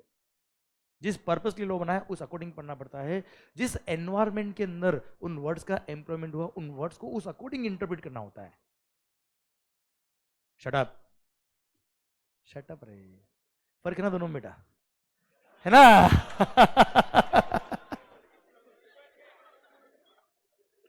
अरे फर्क है ना दोनों में यार। तो किस एनवायरमेंट में बात कर रही है ना, उस अकॉर्डिंग इंटरप्रेट होता है बेटा वर्ड्स का। अरे सर, अरे यस या नो, समझे मेरी बात बेटा? तो सर डिक्शनरी लेके आप मीनिंग नहीं निकाल सकते यार।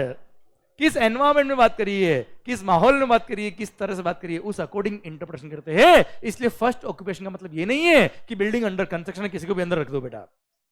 तो it has to be read for the purpose it is made. इसका पर्पस ये होगा, फर्स्ट ऑक्यूपेशन कब मानेंगे सर? जब बिल्डिंग कंप्लीट हो गई इन इट्स ऑल रेस्पेक्ट। जब बिल्डिंग कंप्लीट हो गई in its all respect, light connection आ गया है, पानी का नल कनेक्शन आ गया, सीवरेज कनेक्शन चालू हो गया है बच्चों, क्लियर, और building is complete in its all respect, तब जाके मानेंगे बिल्डिंग कंप्लीट है। और उसके बाद अगर फर्स्ट ऑक्यूपेशन हुआ है तो वो ट्रिगर पॉइंट आएगा, भले ही वो कंप्लीशन सर्टिफिकेट नहीं आया, उससे फर्क नहीं पड़ता। हाँ है ना भाई? अरे क्लियर, समझे मेरी बात? डन। तो सर अब जाके मेरा पॉइंट खत्म हुआ है sir. I hope you got the entire point बेटा। तो सर वो ट्रिगर पॉइंट क्या है बेटा, वापस बोलना एक बार। बिफोर ग्रांट ऑफ, ढंग से, before grant of completion certificate by the competent authority or its first occupation whichever is. उससे पहले जो फ्लैट बुक हो गए वो सप्लाई के स्कोप में आ जाएंगे, उसके बाद जो बुक हुए उसमें वो सप्लाई के स्कोप में नहीं आएंगे। तो मैं ऐसे बोल दूं क्या यार, पूरा का पूरा 100 फ्लैट्स, पूरा का पूरा बिल्डिंग, पूरा पूरा कॉम्प्लेक्स सप्लाई ऑफ सर्विस है एक्सेप्ट 30 फ्लैट्स। एक ही बात है ना यार, except where the entire consideration is received after issuance of completion certificate by the competent authority or its first occupation whichever is earlier। जहां पे entire मतलब even not a single rupee, पूरा वो पूरा कंसिडरेशन कब आया बेटा? बाद में ही आया। अगर 1 रुपए भी पिलाया जाता तो सप्लाई के इसको में आता बच्चा? आवाज नहीं आ रही यार। हाँ है ना मालिक? क्लियर? सुनो मेरी बात ध्यान से। तो इसका मतलब ये हो गया entire building is supply of service. Mangal tower की बात कर रहा हूं मैं आपसे बेटा। Entire building Mangal Tower is a supply of service except 30 flats, except where the entire consideration, क्या बोला sir? Except where the is received after issuance of completion certificate by the competent authority or its first occupation whichever is। हाँ है ना भाई? Clear? अच्छा सुन रहे, अगर मैंने बिल्डिंग संचित के लिए बनाई होती तो उसमें कंसिडरेशन पहले आए या बाद में आए? कोई फर्क पड़ता है क्या यार? क्यों? वो तो साफ दिख रहा है मैं आपके लिए बिल्डिंग बना रहा हूं यार। वो तो मैं खुद के लिए बिल्डिंग बना रहा था, मंगल टावर। उसमें अगर मैंने कंसिडरेशन लिया तो मतलब किसी और के लिए बना रहा हूं। कंसिडरेशन नहीं लिया मतलब खुद के लिए बना रहा हूं बेटा। हाँ है ना? इसलिए वहां कंसिडरेशन देख रहे थे।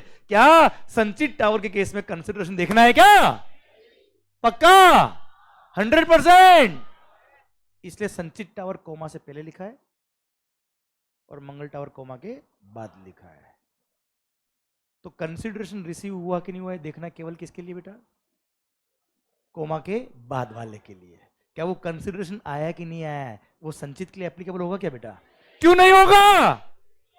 क्योंकि इंक्लूडिंग से पहले कोमा लगा दिया। कुछ समझ में आ रहा है कि नहीं आ रहा है? मैंने बोला था ना कोमा लग गया मतलब कोई कंडीशन अगर लगाई है पीछे तो पार्ट नंबर 1 पे अप्लाई नहीं होगी। यही वो कंडीशन थी। शायद मेरी बात आप तक पहुंच गई बच्चों। तो एक बार मैं पूरा प्रोविजन बोल दूंगा बेटा आपके लिए। Sir part 1 construction of a complex building civil structure or a part there of comma. ये तो हो गया Sanchit tower, comma including Mangal tower, including a complex or building intended for sale to a buyer. पूरा 100 का 100 फ्लैट भी supply के scope में आएगा, except where the entire consideration is received after issuance of completion certificate by the competent authority or its first occupation whichever is earlier. Bharat माता की जय। आता नहीं आता आपको? एक एक वर्ड आता नहीं आता है सर आपको? यही मैंने 15 मिनट पहले जब बोला था तो आपको लग रहा था पता नहीं मंगल क्या हो गया तेरे को। अभी आ रहा है? तो एक साथ मेरे साथ बोलेंगे बेटा आप लोग सब लोग। तो सर पहले संचित टावर फिर मंगल टावर। हाँ है ना, कोमा के बाद वाला मंगल टावर, कोमा से पहले वाला आपके लिए बिल्डिंग बन रही बेटा। Sir construction of a complex building civil structure or a part there of comma including a complex or building intended for sale to a buyer except where the entire consideration is received completion certificate by the competent authority or its whichever is। हा हा हा आनंद की नहीं आया? कौन कहता पढ़ाई boring होती है? आ रहा है मजाक नहीं आ रहा है? क्लियर? और मैंने कोई फालतू बात नहीं करी, एक एक पॉइंट पढ़ाई गई था बेटा। आया मजाक नहीं आया? आ रहा है कि नहीं आ रहा? कौन कहता पढ़ाई बोरिंग होती सर? अरे यस नो डन। सर सीखना चाहिए, पढ़ रहे मतलब सीख रहे हम लोग। सीखा कुछ आपने, बात खत्म। क्लियर? दिल तक बात पहुंचनी चाहिए। केवल आप याद कर रहे हो कि sir reading is from the eyes. अगर दिल तक बात नहीं पहुंची मतलब कुछ नहीं पढ़ रहे बेटा आप लोग। अरे क्लियर? समझे मेरी बात? I hope you got the entire point sir. मेरी गारंटी है जीवन में कभी भी आप अंडर कंस्ट्रक्शन बिल्डिंग देखोगे मेरी याद आएगी सर आपको। है ना सर? अरे क्लियर? डन। आलिया भट्ट याद आए ना आए, मंगल जरूर याद आएगा सर। अरे यस नो? क्लियर? पक्का? डन। तो सर कॉम्पिटेंट अथॉरिटी कौन समझ में आया? याद करना पड़ेगा क्या आपको? नहीं, बिल्डिंग समझ में आई बेटा पूरी आपको 100%। ये कोमा का मीनिंग समझ में आया कि नहीं आया? रे होशियारी। यहाँ पे जो कंडीशन है बेटा ये वाली कौन सी? Payment except where the entire consideration is received after issuance of completion certificate by the competent authority or its first occupation which is earlier. ये कंडीशन पार्ट 1 पे अप्लाई आया। सुंदर, मजा आ गया सर आपको। अरे क्लियर? डन। तो सर ये था आपका क्या? Para number 5 clause number B. Okay बच्चों, डन। सर अच्छा ध्यान रखना, कंसिडरेशन में बी इन मनी में बी इन काइंड। ठीक है सर? मैंने हो सकता है आपसे जो आपका फ्लैट बुक किया है उसके अगेंस्ट मैंने आपसे मनी नहीं लिया, हो सकता है काइंड में कुछ कंसिडरेशन ले लिया बेटा मैंने आपसे, हो सकता है ना यार? क्लियर? तो वो भी अगर before grant of completion certificate या फर्स्ट ऑक्यूपेशन है तो ऐसे केस में वो सब सप्लाई के स्कोप में आएगा। हाँ है ना भाई? क्लियर? पक्का? डन।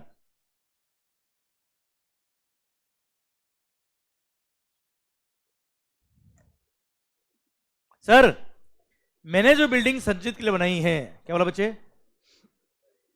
मैंने जो बिल्डिंग संचित के लिए बनाई है वो सप्लाई ऑफ सर्विस है बेटा।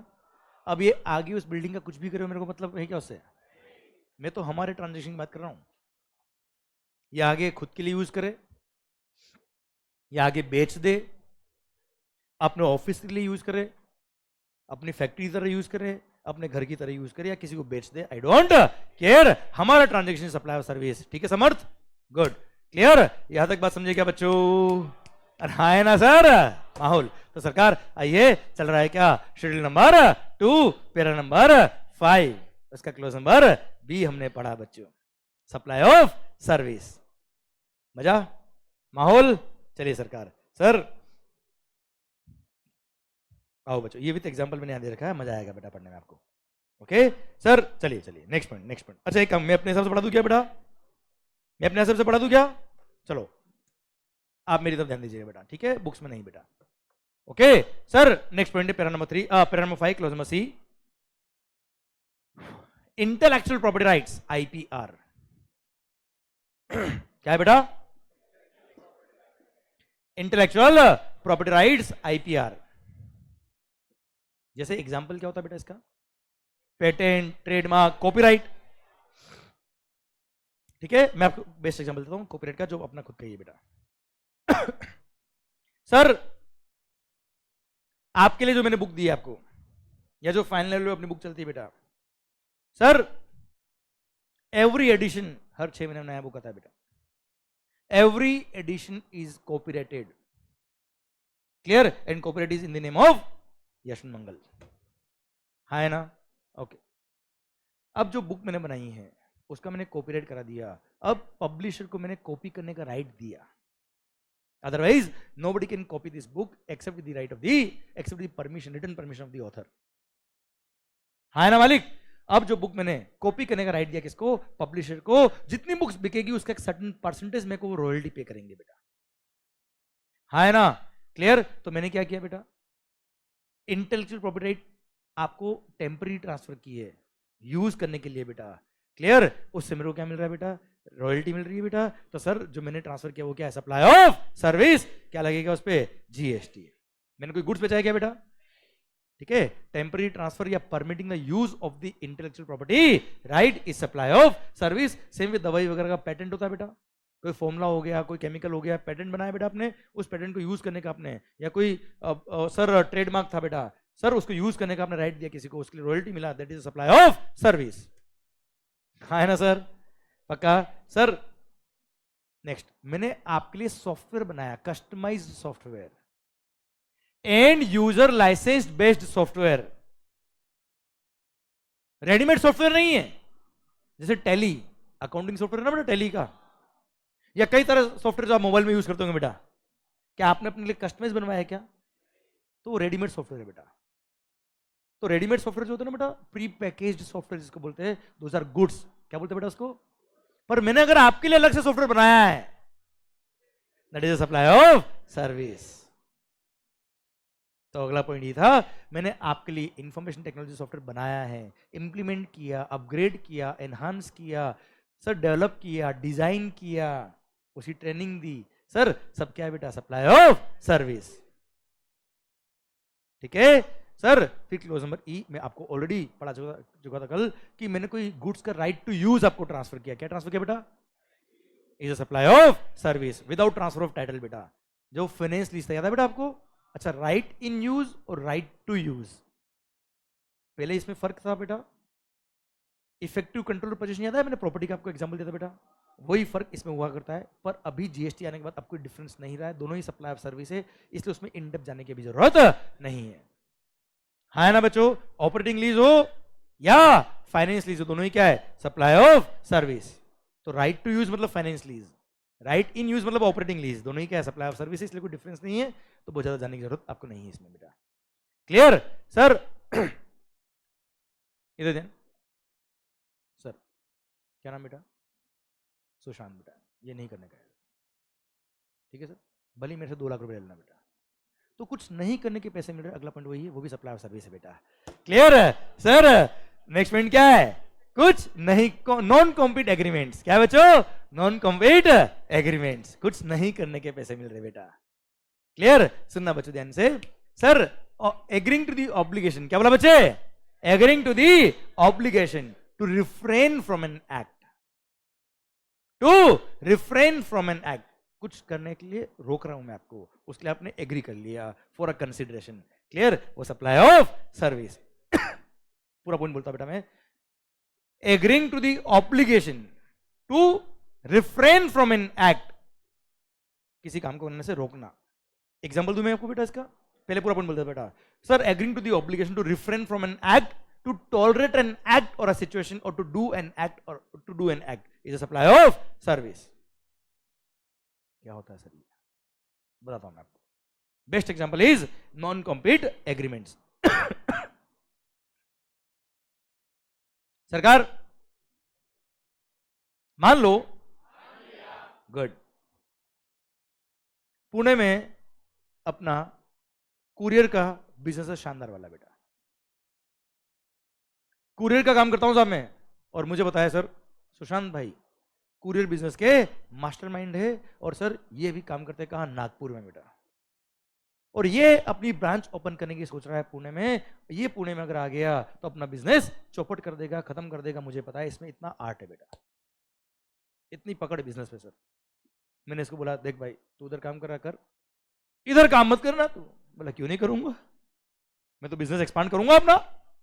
मैंने कहा साल के 10 लाख रुपए दूंगा तेरे को। बोला डन। कुछ नहीं करने के पैसे मिल रहे हैं। हाँ है ना भाई, क्या है, नॉन कॉम्पीट एग्रीमेंट। ये भी सप्लाई ऑफ सर्विस है। इस पे भी क्या लगेगा बच्चे, जीएसटी। जैसे सब अंबानी अलग हुए थे बेटा, मुकेश अंबानी और अनिल अंबानी बेटा, हाँ है ना। तो इन्होंने बिजनेस के अंदर कुछ एग्रीमेंट किए थे, नॉन कॉम्पीट एग्रीमेंट की में ये वाला काम नहीं करूंगा, तुम ये वाला काम नहीं करोगे, आपस में कुछ कंसिडरेशन एक्सचेंज हुआ था बेटा। कई बार क्या होता है, जैसे मैंने, आप मान लो किसी कंपनी में एम्प्लॉय हो बेटा, अब एम्प्लॉयमेंट छोड़ रहे हो बेटा, सॉफ्टवेयर कंपनी थी बेटा, और आपको सब पता है सॉफ्टवेयर कैसे बनते हैं, क्या होता है क्या नहीं होता है बेटा। आप जब एम्प्लॉयमेंट छोड़ रहे हो बेटा, सर एम्प्लॉयर ने बोला तू ये सॉफ्टवेयर कहीं और मत काम करना। बोले क्यों नहीं करूंगा यार, हाँ ना, मैंने मेरे जीवन के 10 साल यहाँ बिताया है, सीखा है, मैं काम करूंगा दूसरी जगह, क्यों नहीं। तेरे को साल का 1 करोड़ दूंगा, बर्डन। नौकरी छोड़ने के 1 करोड़ मिल रहे बेटा, कुछ नहीं करने के पैसे मिल रहे। 1 करोड़ सैलरी जब बात थी तब भी नहीं मिल रहा था। क्लियर, अगेन क्या है, नॉन कॉम्पीट एग्रीमेंट, कुछ नहीं करने के पैसे मिल रहे, that is a supply of service. अरे क्लियर, समझे मेरी बात बच्चों। तो sir agreeing to the obligation to refrain from an act, to tolerate an act और अ सिचुएशन। इसका एग्जांपल दूं बेटा मैं आपको, टॉलरेट एन एक्ट और अ सिचुएशन। सर चलो मन में जो एग्जांपल था वो नहीं दे रहा, दूसरा दे रहा मैं आपको।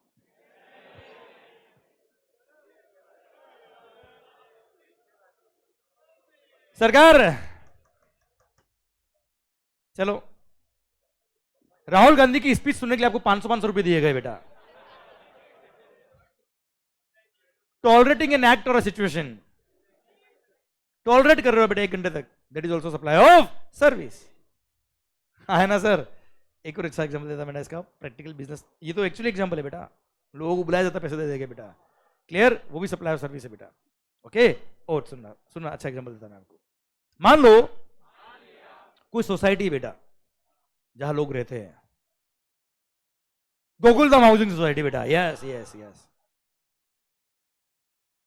मालिक उसके पास में एक स्कूल है बेटा,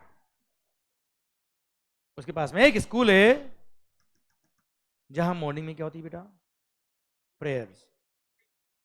अब प्रेयर जो होती है बेटा वो तो कर सकते प्रेयर, कोई दिक्कत नहीं बेटा, वो पर वो माइक लगा के लाउड स्पीकर पे प्रेयर करते हैं बेटा।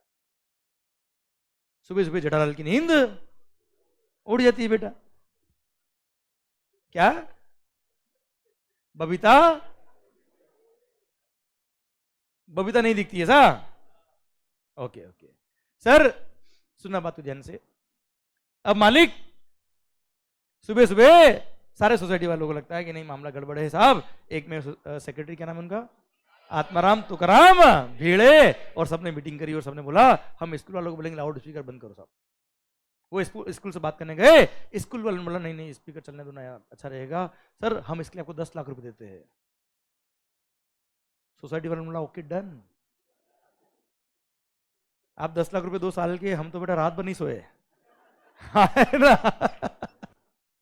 तो सोसाइटी ने टॉलरेट किया एक्ट और सिचुएशन को फॉर अ कंसीडरेशन। ये भी क्या है, सप्लाई ऑफ सर्विस। क्लियर।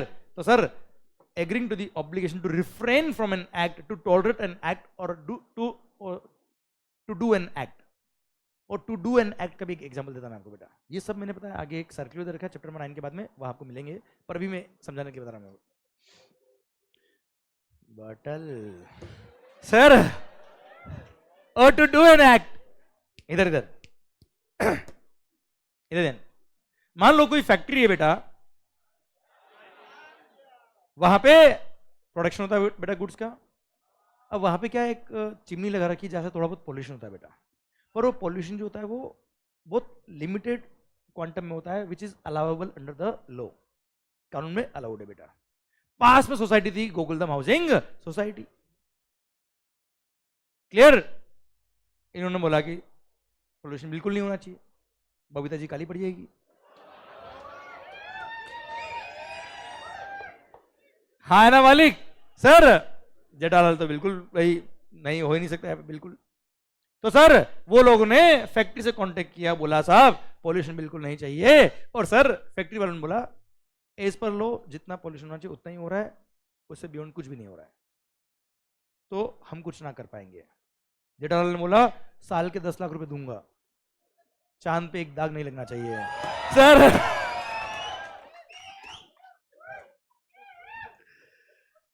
सरकार सुन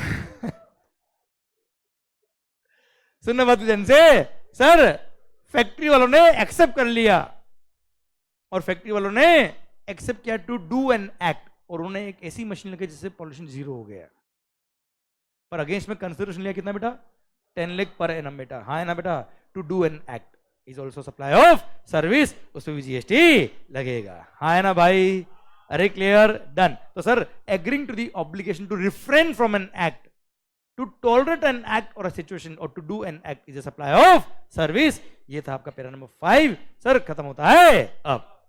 पैरा नंबर 5 समझ में आया बेटा आपको? सारे पॉइंट समझ में आया बेटा? कोई तकलीफ?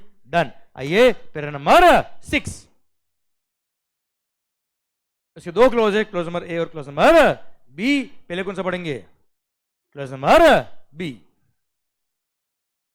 सी तो आप खुद है बेटा। सर सुनना बात ध्यान से, सी है ही नहीं और तो सी बोल रहा है बेटा। सर क्लोज नंबर ए और बी, क्योंकि जब 2 क्लोज होता है ना बेटा, तो 2 क्लोज मतलब जब फर्स्ट ए होता है सेकंड बी आएगा, फिर सी नहीं आएगा। क्यों नहीं आएगा बेटा? क्योंकि 2 ही है, और 2 मतलब ए और बी। बी तक अगर 2 खत्म हो गए तो तीसरा आएगा ही नहीं ना बेटा। तीसरा होता तो होता सी बेटा। अब समझ में आया बेटा आपको? आपने पकाया, मैंने भी पका दिया, बात बराबर बेटा। आया। सर मान लो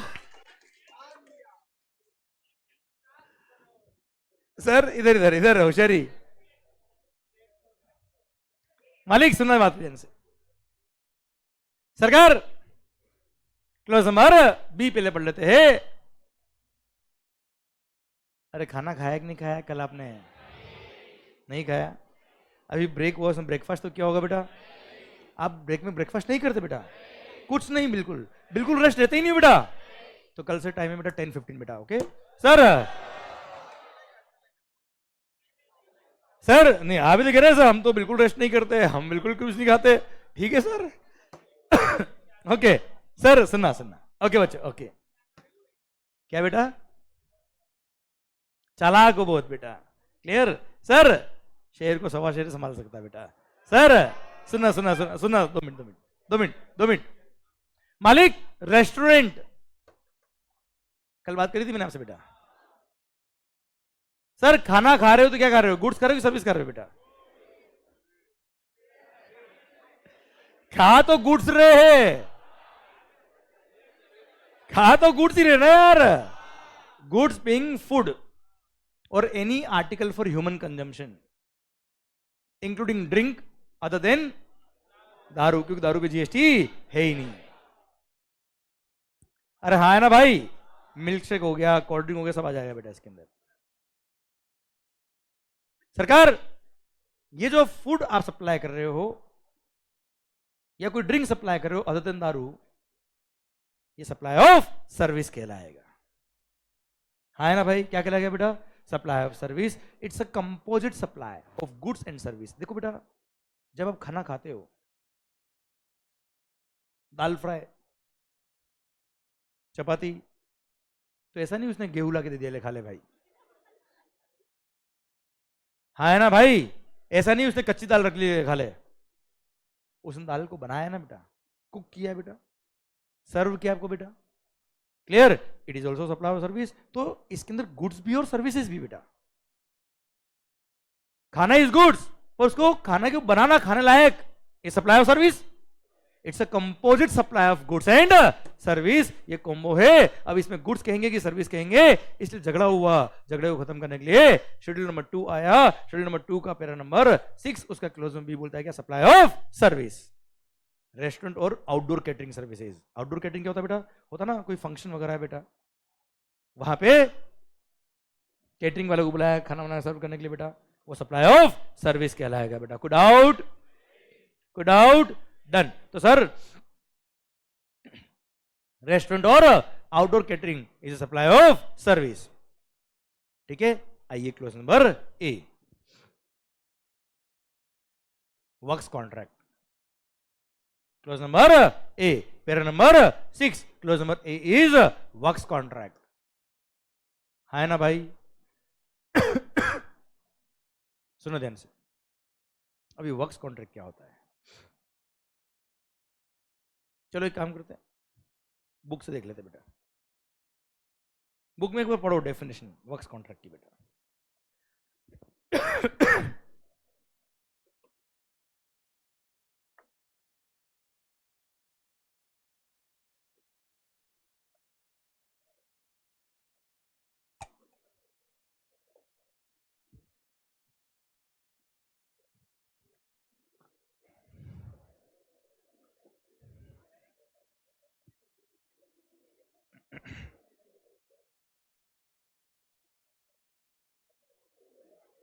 okay okay, works contract, works contract. अच्छा बुक्स, ओके मालिक, works contract.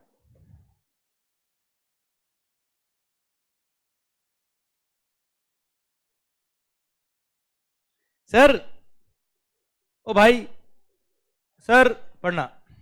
Works contract means a contract for building, construction, fabrication, completion, erection, installation, fitting out, improvement, modification, repair, maintenance, renovation, alteration or commissioning of any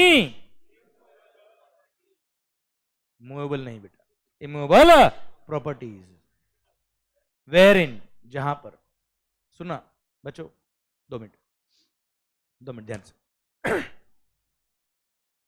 आपने किसी immovable property का construction किया, repair renovation किया, है ना भाई? जहां पर, अब पढ़ना बेटा आगे, वेयर इन मतलब जहां पर। Transfer of property in goods, property in goods मतलब ownership in the goods, whether is goods और इन सम अदर फॉर्म, भले गुड्स की फॉर्म में ट्रांसफर किया या कुछ और फॉर्म में ट्रांसफर किया। सीमेंट, ईट, ब्रिक्स वगैरह होती है ना बेटा, ये गुड्स की फॉर्म में ट्रांसफर किया या दीवार की फॉर्म में ट्रांसफर किया, whether transfer in the same form और in some other form, is involve in the execution of such contract, तो ऐसे केस में वो वर्क्स कॉन्ट्रैक्ट कहलाएगा, और वर्क्स कॉन्ट्रैक्ट है तो वो सप्लाई ऑफ सर्विस कहलाएगा। आया मजा कि नहीं आया? नहीं आया ना, इसलिए कहते ध्यान मेरी तरफ बेटा। ओके, बुक्स मैंने इसलिए खोली बता रहे कि हाँ मंगल पढ़ा रहा है, उसकी क्या अलग बात है सर, अब पढ़ना मेरी तरह से सर। सुनना रे भाई, अब लोग क्या करते बेटा, ये पढ़ते 3 बार पढ़ते, याद कर लो साहब, और बाकी होमवर्क घर जाके याद करके आया ना। क्लियर? ना याद होता है ना समझ होता है। अब मेरी बात सुनना, दिल तक नहीं उतरी गारंटी सर, और फिर मैं पढ़ाऊंगा, फिर देखना आप क्या होता है। सर सुनना ध्यान से, वर्क्स कॉन्ट्रैक्ट क्या होता है, मान लो। हाँ, बात मजा आया, माहौल जबरदस्त शानदार। मंगल टावर याद है? मंगल टावर, अब मेरी कहानी अब जोरदार बनेगी सर, और शानदार। किसने बनाया? किसके लिए?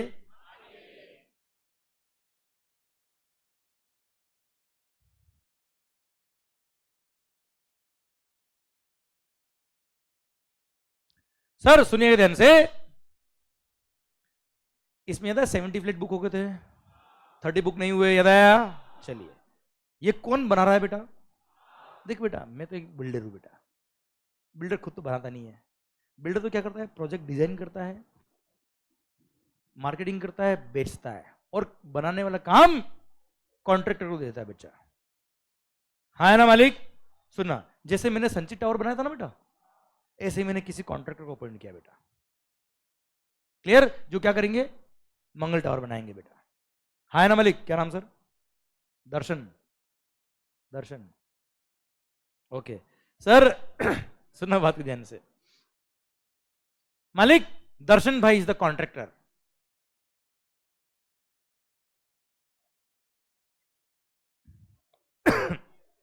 हाँ बेटा, आपको भी दर्शन करना मिलना बेटा इस बात में। सर सुनना बात ध्यान से, sir Darshan sir is the contractor. 2 minute समझना बात ध्यान से। मैंने इसको बोला कि मालिक यहां शुक्रवार पेट में बाजीराव रोड यहां अपनी एक लैंड है, एक जमीन है, जहां मुझे क्या बनाना बेटा, मंगल टावर, बिल्डिंग बनानी, बना लगो किया, बोला डन। मैंने कहा माल मटेरियल लेबर सब आपका, जो सीमेंट लगेगी, स्टील लगेगी, आयरन लगेगा, ब्रिक्स लगेगी, जो लगेगा सब आपका। बोला डन सर। मैंने कहा पैसा बोलो, बोला 100 करोड़। मैंने कहा डन। तो now mister Darshan is providing construction of building for mister Mangal, जिसके अंदर मटेरियल प्लस लेबर,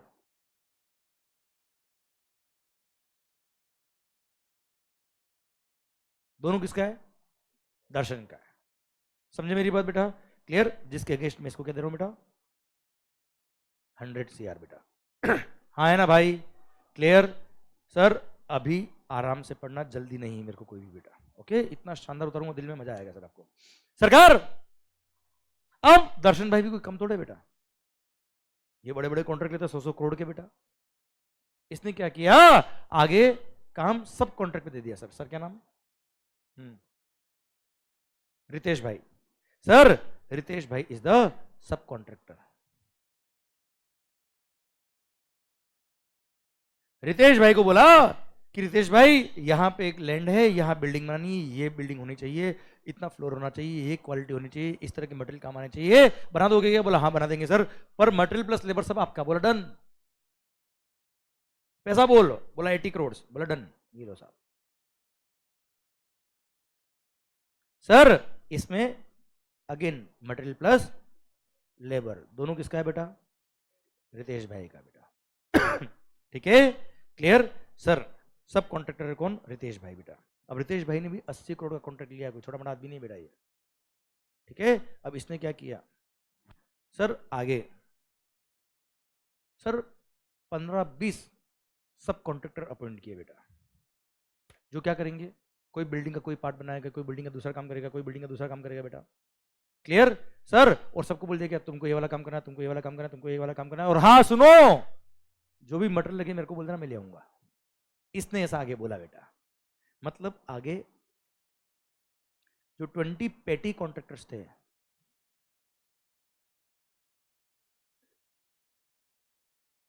इसने आगे सब कॉन्ट्रैक्ट पे काम दिया, पर ओनली प्योर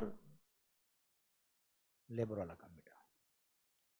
क्लियर। और हमारे भाई क्या नाम सर, ओम भाई। ये ओम भाई is the building material supplier. कौन है बेटा ये,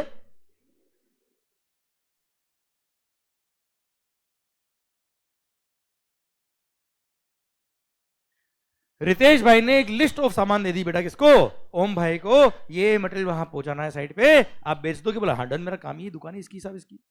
ठीक है, तो ओम ने क्या किया बेटा, मटेरियल्स बेचे। किसको बेटा, मटेरियल्स, सॉरी हाँ माल बेटा। क्लियर। कितने का बेटा, सर 20 करोड़। कितने का मालिक। तो पहला पॉइंट मेरा आपसे ये है कि ओम भाई ने क्या बेचा इनको बेटा, गुड्स का ओनरशिप बेचा बेटा इनको, transfer of title in goods बेटा, सीमेंट स्टील आयरन जो लगा होगा दिया होगा उसने बेटा। ये क्या है मुझे बताओ आप, सप्लाई ऑफ गुड्स। कोई डाउट, मेरे को भी नहीं सर। क्लियर। तो हमारे रितेश भाई ने 20 करोड़ का मटेरियल इनसे खरीदा बेटा। जो आगे 20 पेटी कॉन्ट्रैक्टर्स थे सर, उनको प्योर लेबर बेस पे काम दिया। बोला तुमको ये वाला काम करना, तुमको ये वाला काम करना, तुमको ये वाला काम करना है, सबको अलग अलग काम बांट दिया, सारे लोग काम कर रहे। All are providing services to mister Ritesh भाई, जिसके लिए सबका मिला के सर इसने 40 करोड़ दिया बेटा। है ना। अब मुझे बताओ आप, पेटी कॉन्ट्रैक्टर क्या कर रहे बेटा, सर्विस दे रहे ठीक है, पर क्या काम क्या कर रहे हैं, कंस्ट्रक्शन ऑफ बिल्डिंग। भाई लेबर वाला काम कर रहे, पर क्या लेबर से क्या कर रहे हैं बेटा, कंस्ट्रक्शन ऑफ बिल्डिंग। है ना। तो सर अगर वो पेटी कॉन्ट्रैक्ट मान लो मैं हूं बेटा एक, ठीक है, I am providing construction services to mister Ritesh. तो याद है कंस्ट्रक्शन सर्विस हमने ऑलरेडी पढ़ लिया बेटा, पैरा नंबर 5 क्लॉज में भी पार्ट 1 याद है बेटा, हमारे संचित टावर याद है बेटा आपको। क्लियर। तो petty contractors are providing construction services.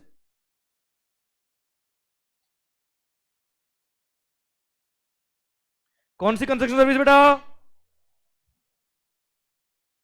Para 5 clause B part 1। आवाज नहीं आ रही सर, क्योंकि वो प्योर लेबर वाला काम कर रहे बेटा। हाँ है ना सर, वो प्रोवाइड कर रहे क्या? Construction of a building complex civil structure और पार्ट देयर ऑफ बेटा फॉर अ कंसिडरेशन बेटा। तो वो सप्लाई ऑफ सर्विस है। सप्लाई ऑफ सर्विस कौन सी? Construction service para 5 clause number B part number 1 वाला बेटा। हाँ है ना भाई? ओके, अब सुनना ध्यान से बेटा। अभी रितेश भाई ने उन 20 कॉन्ट्रैक्टर से और मटेरियल सप्लायर से मटेरियल लिया, 20 कॉन्ट्रैक्टर से कंस्ट्रक्शन सर्विसेज ली। अब ये कंस्ट्रक्शन सर्विस रितेश भाई इज प्रोवाइडिंग टू मिस्टर दर्शन बेटा। हाँ है ना भाई? अब रितेश भाई दर्शन भाई को जो सर्विस दे रहे हैं, कौन सी दे रहे हैं बेटा? बिल्डिंग बना रहा है अल्टीमेटली ये तो बेटा। अरे भाई दर्शन भाई के लिए बिल्डिंग कौन बना रहा है बेटा? रितेश ना। अब रितेश आगे किससे भी बनाए, में क्या करना बेटा यार? क्लियर? सो रितेश भाई is providing construction services to mister Darshan. पर कंस्ट्रक्शन में यहां पे देखो मटेरियल भी तो इन्वॉल्व है बेटा यार। मटेरियल किसका है? मटेरियल किसका है? नहीं भाई, रितेश और दर्शन के बीच में अगर हम बात करें तो ये मटेरियल किससे भी लेके आए, उससे क्या करना बेटा? क्लियर? रितेश भाई जो सप्लाई कर रहे हैं वो क्या कर रहे हैं बेटा? मटेरियल प्लस लेबर दोनों का सप्लाई साथ में कर रहे हैं, जिसकी वजह से बिल्डिंग बन रही बेटा। हाँ है ना भाई? So he is providing construction services जहां पे गुड्स का ओनरशिप भी इन्वॉल्व है बेटा, मटेरियल प्लस लेबर दोनों इन्वॉल्व है बेटा।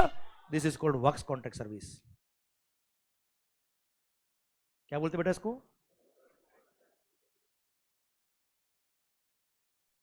Para 6 clause number A. हाँ है ना? मतलब जब मैं बिल्डिंग का कंस्ट्रक्शन कर रहा था, हमारे मिस्टर भाई संचित टावर याद है बेटा आपको? संचित टावर के लिए जब मैं बिल्डिंग बना रहा था, उसमें अगर केवल लेबर वाला काम मेरे को इसने दिया होता, मटेरियल ये खुद लाता बेटा, तो होता कंस्ट्रक्शन सर्विस। और उसी में इसने बोला होता मटेरियल और लेबर दोनों मंगल तेरा, तो वही सर्विस क्या कहलाती बेटा? Works contract service. हाँ है ना सर? क्लियर? अच्छा, दर्शन भाई is providing which services to Mangal towers? आवाज आ रही है? मंगल टावर ने रितेश भाई दर्शन भाई को क्या काम दिया बेटा? कि बिल्डिंग बना, ये मेरी लैंड है, या बिल्डिंग बना, मटेरियल भी तेरा, लेबर भी तेरा, पैसा बोल बेटा। हाँ है ना? इसमें 100 करोड़ बेटा। तो mister Darshan is providing again which services? Works contract services to mister Mangal. हाँ है ना भाई? क्लियर? समझे मेरी बात? डन। तो सर वर्क्स कॉन्ट्रैक्ट क्या था, समझ में आया कि नहीं आया बेटा? कंस्ट्रक्शन सर्विस होता है क्या, समझ में आया कि नहीं आया बेटा? वर्क्स कॉन्ट्रैक्ट और कंस्ट्रक्शन में मेजरली फर्क क्या है बेटा? मटेरियल का। इसलिए लिखा था ना बेटा, ये देखो ध्यान से, अब देखना ध्यान से। वर्क्स कॉन्ट्रैक्ट मींस पढ़ना एक बार बेटा। अब भले वो नया बिल्डिंग हो या रिपेयर रिनोवेशन, सब कुछ बेटा। For building construction, fabrication, completion, erection, installation, fitting out, repair, improvement, modification, repair, maintenance, renovation, alteration, commissioning, कोई भी काम हो, किसका? एमएलओडी का। जहां पर, अब इस वर्ड का इंपोर्टेंस आपको समझ में आएगा, जहां पर property in goods, ownership in the goods is also involve in the execution of the works contract, तब जाके वो वर्क्स कॉन्ट्रैक्ट कहलाएगा बेटा। हाँ है ना? जिसमें सीमेंट, स्टील, मटेरियल सब कुछ किसका?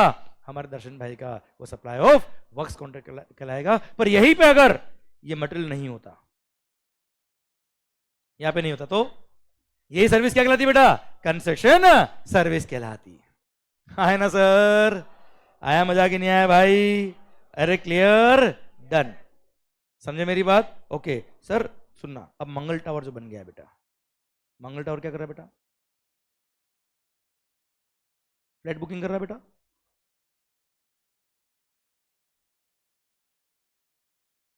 मंगल टावर क्या कर रहा है बेटा? फ्लैट बुकिंग कर रहा है बेटा। क्लियर? तो फ्लैट बुकिंग कर रहा है किसके लिए?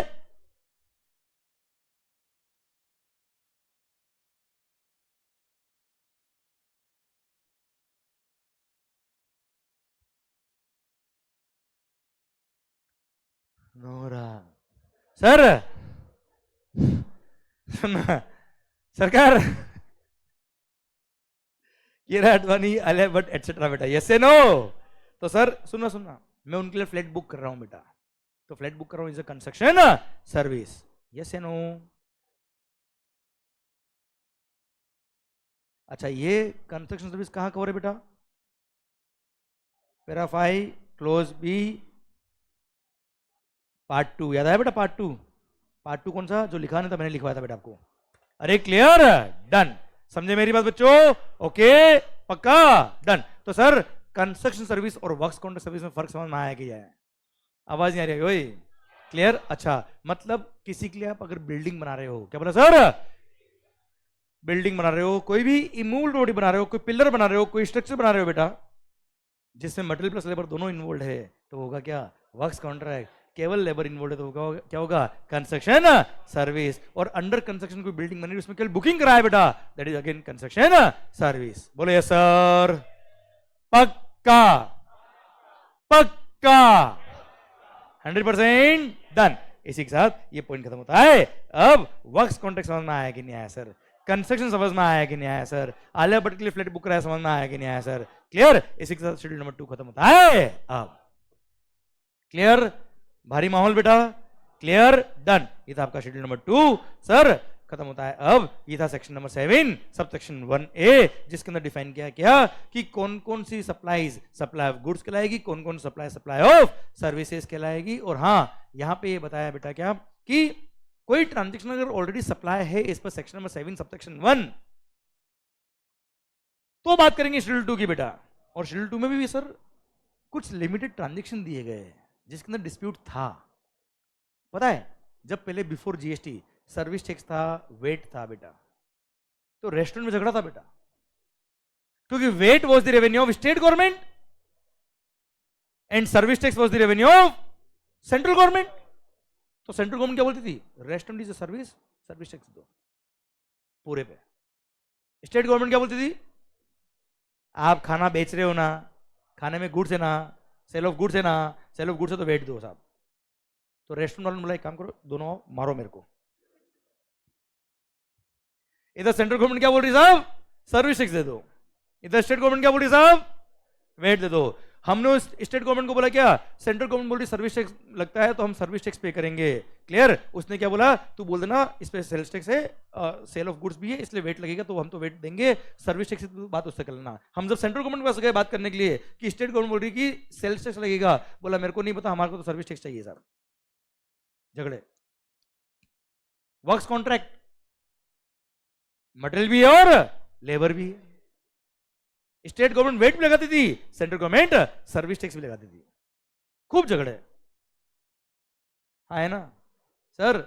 यहां पे जीएसटी आने के बाद तो झगड़ों को खत्म ही कर डाला और बोल दिया क्या, ये दोनों ही सप्लाई ऑफ सर्विस है, और बाकी के ट्रांजेक्शन को भी डिफाइन कर दिया कि ये सप्लाई ऑफ गुड्स है, सप्लाई ऑफ सर्विस है।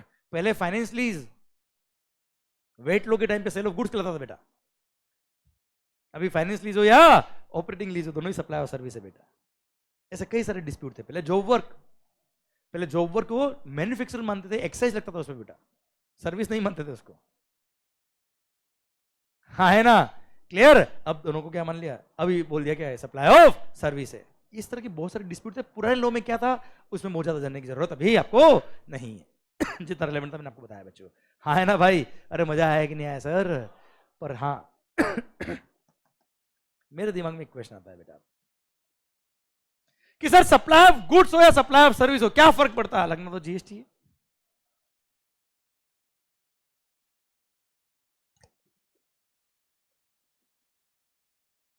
सर सप्लाई ऑफ गुड्स हो या सप्लाई ऑफ सर्विस हो, लगना तो जीएसटी ना यार। क्या फर्क पड़ता? रेट्स भी सेम है सर। चलो अब बोलो, वो तो ट्रांजेक्शन वाइज रेट होती ना यार, अलग अलग। सर सप्लाई ऑफ गुड्स है, सप्लाई ऑफ सर्विस लगना जीएसटी बेटा, पर yes there are some differences. जैसे इंपोर्ट ऑफ गुड्स पे लगता है कस्टम, इंपोर्ट ऑफ सर्विस पे क्या लगेगा? जीएसटी। जीएसटी हाँ, आईजीएसटी। हाँ है ना भाई? टाइम ऑफ सप्लाई हम पढ़ेंगे, अगला चैप्टर आएगा तब, कि गुड्स के केस में एडवांस पे टैक्स पे नहीं करना होता है, सर्विसेज में एडवांस पे टैक्स पे करना होता है। प्लेस ऑफ सप्लाई आगे पढ़ेंगे हम, गुड्स के लिए प्रोविजन अलग है, सर्विसेज के लिए प्रोविजन अलग है। तो there are many of the provisions which are different for goods and services. तो वहां पे आपको बहुत सारी चीजें ऑपरेट करनी पड़ेगी, देखना पड़ेगा कि ये गुड्स है या सर्विस है। इसलिए शेड्यूल नंबर 2 ने क्लियरली डिफाइन किया कि ये सप्लाई ऑफ गुड्स होगा, ये सप्लाई ऑफ सर्विस कहलाएगा। क्लियर? नो डाउट लगेगा जीएसटी बेटा, बट गवर्निंग प्रोविजन सर्विसेज और गुड्स के लिए अलग अलग है, तो वहां आपको देखना पड़ेगा कि ये सप्लाई ऑफ गुड्स है कि सप्लाई ऑफ सर्विस है बच्चों। क्लियर? समझे मेरी बात? इसी के साथ शेड्यूल नंबर 2 खत्म होता है अब। और सर इसके बाद 2 सर्कुलर और दे रखे, वो पढ़ेंगे ब्रेक के बाद। पर सर यहां तक समझ में आया बेटा आपको?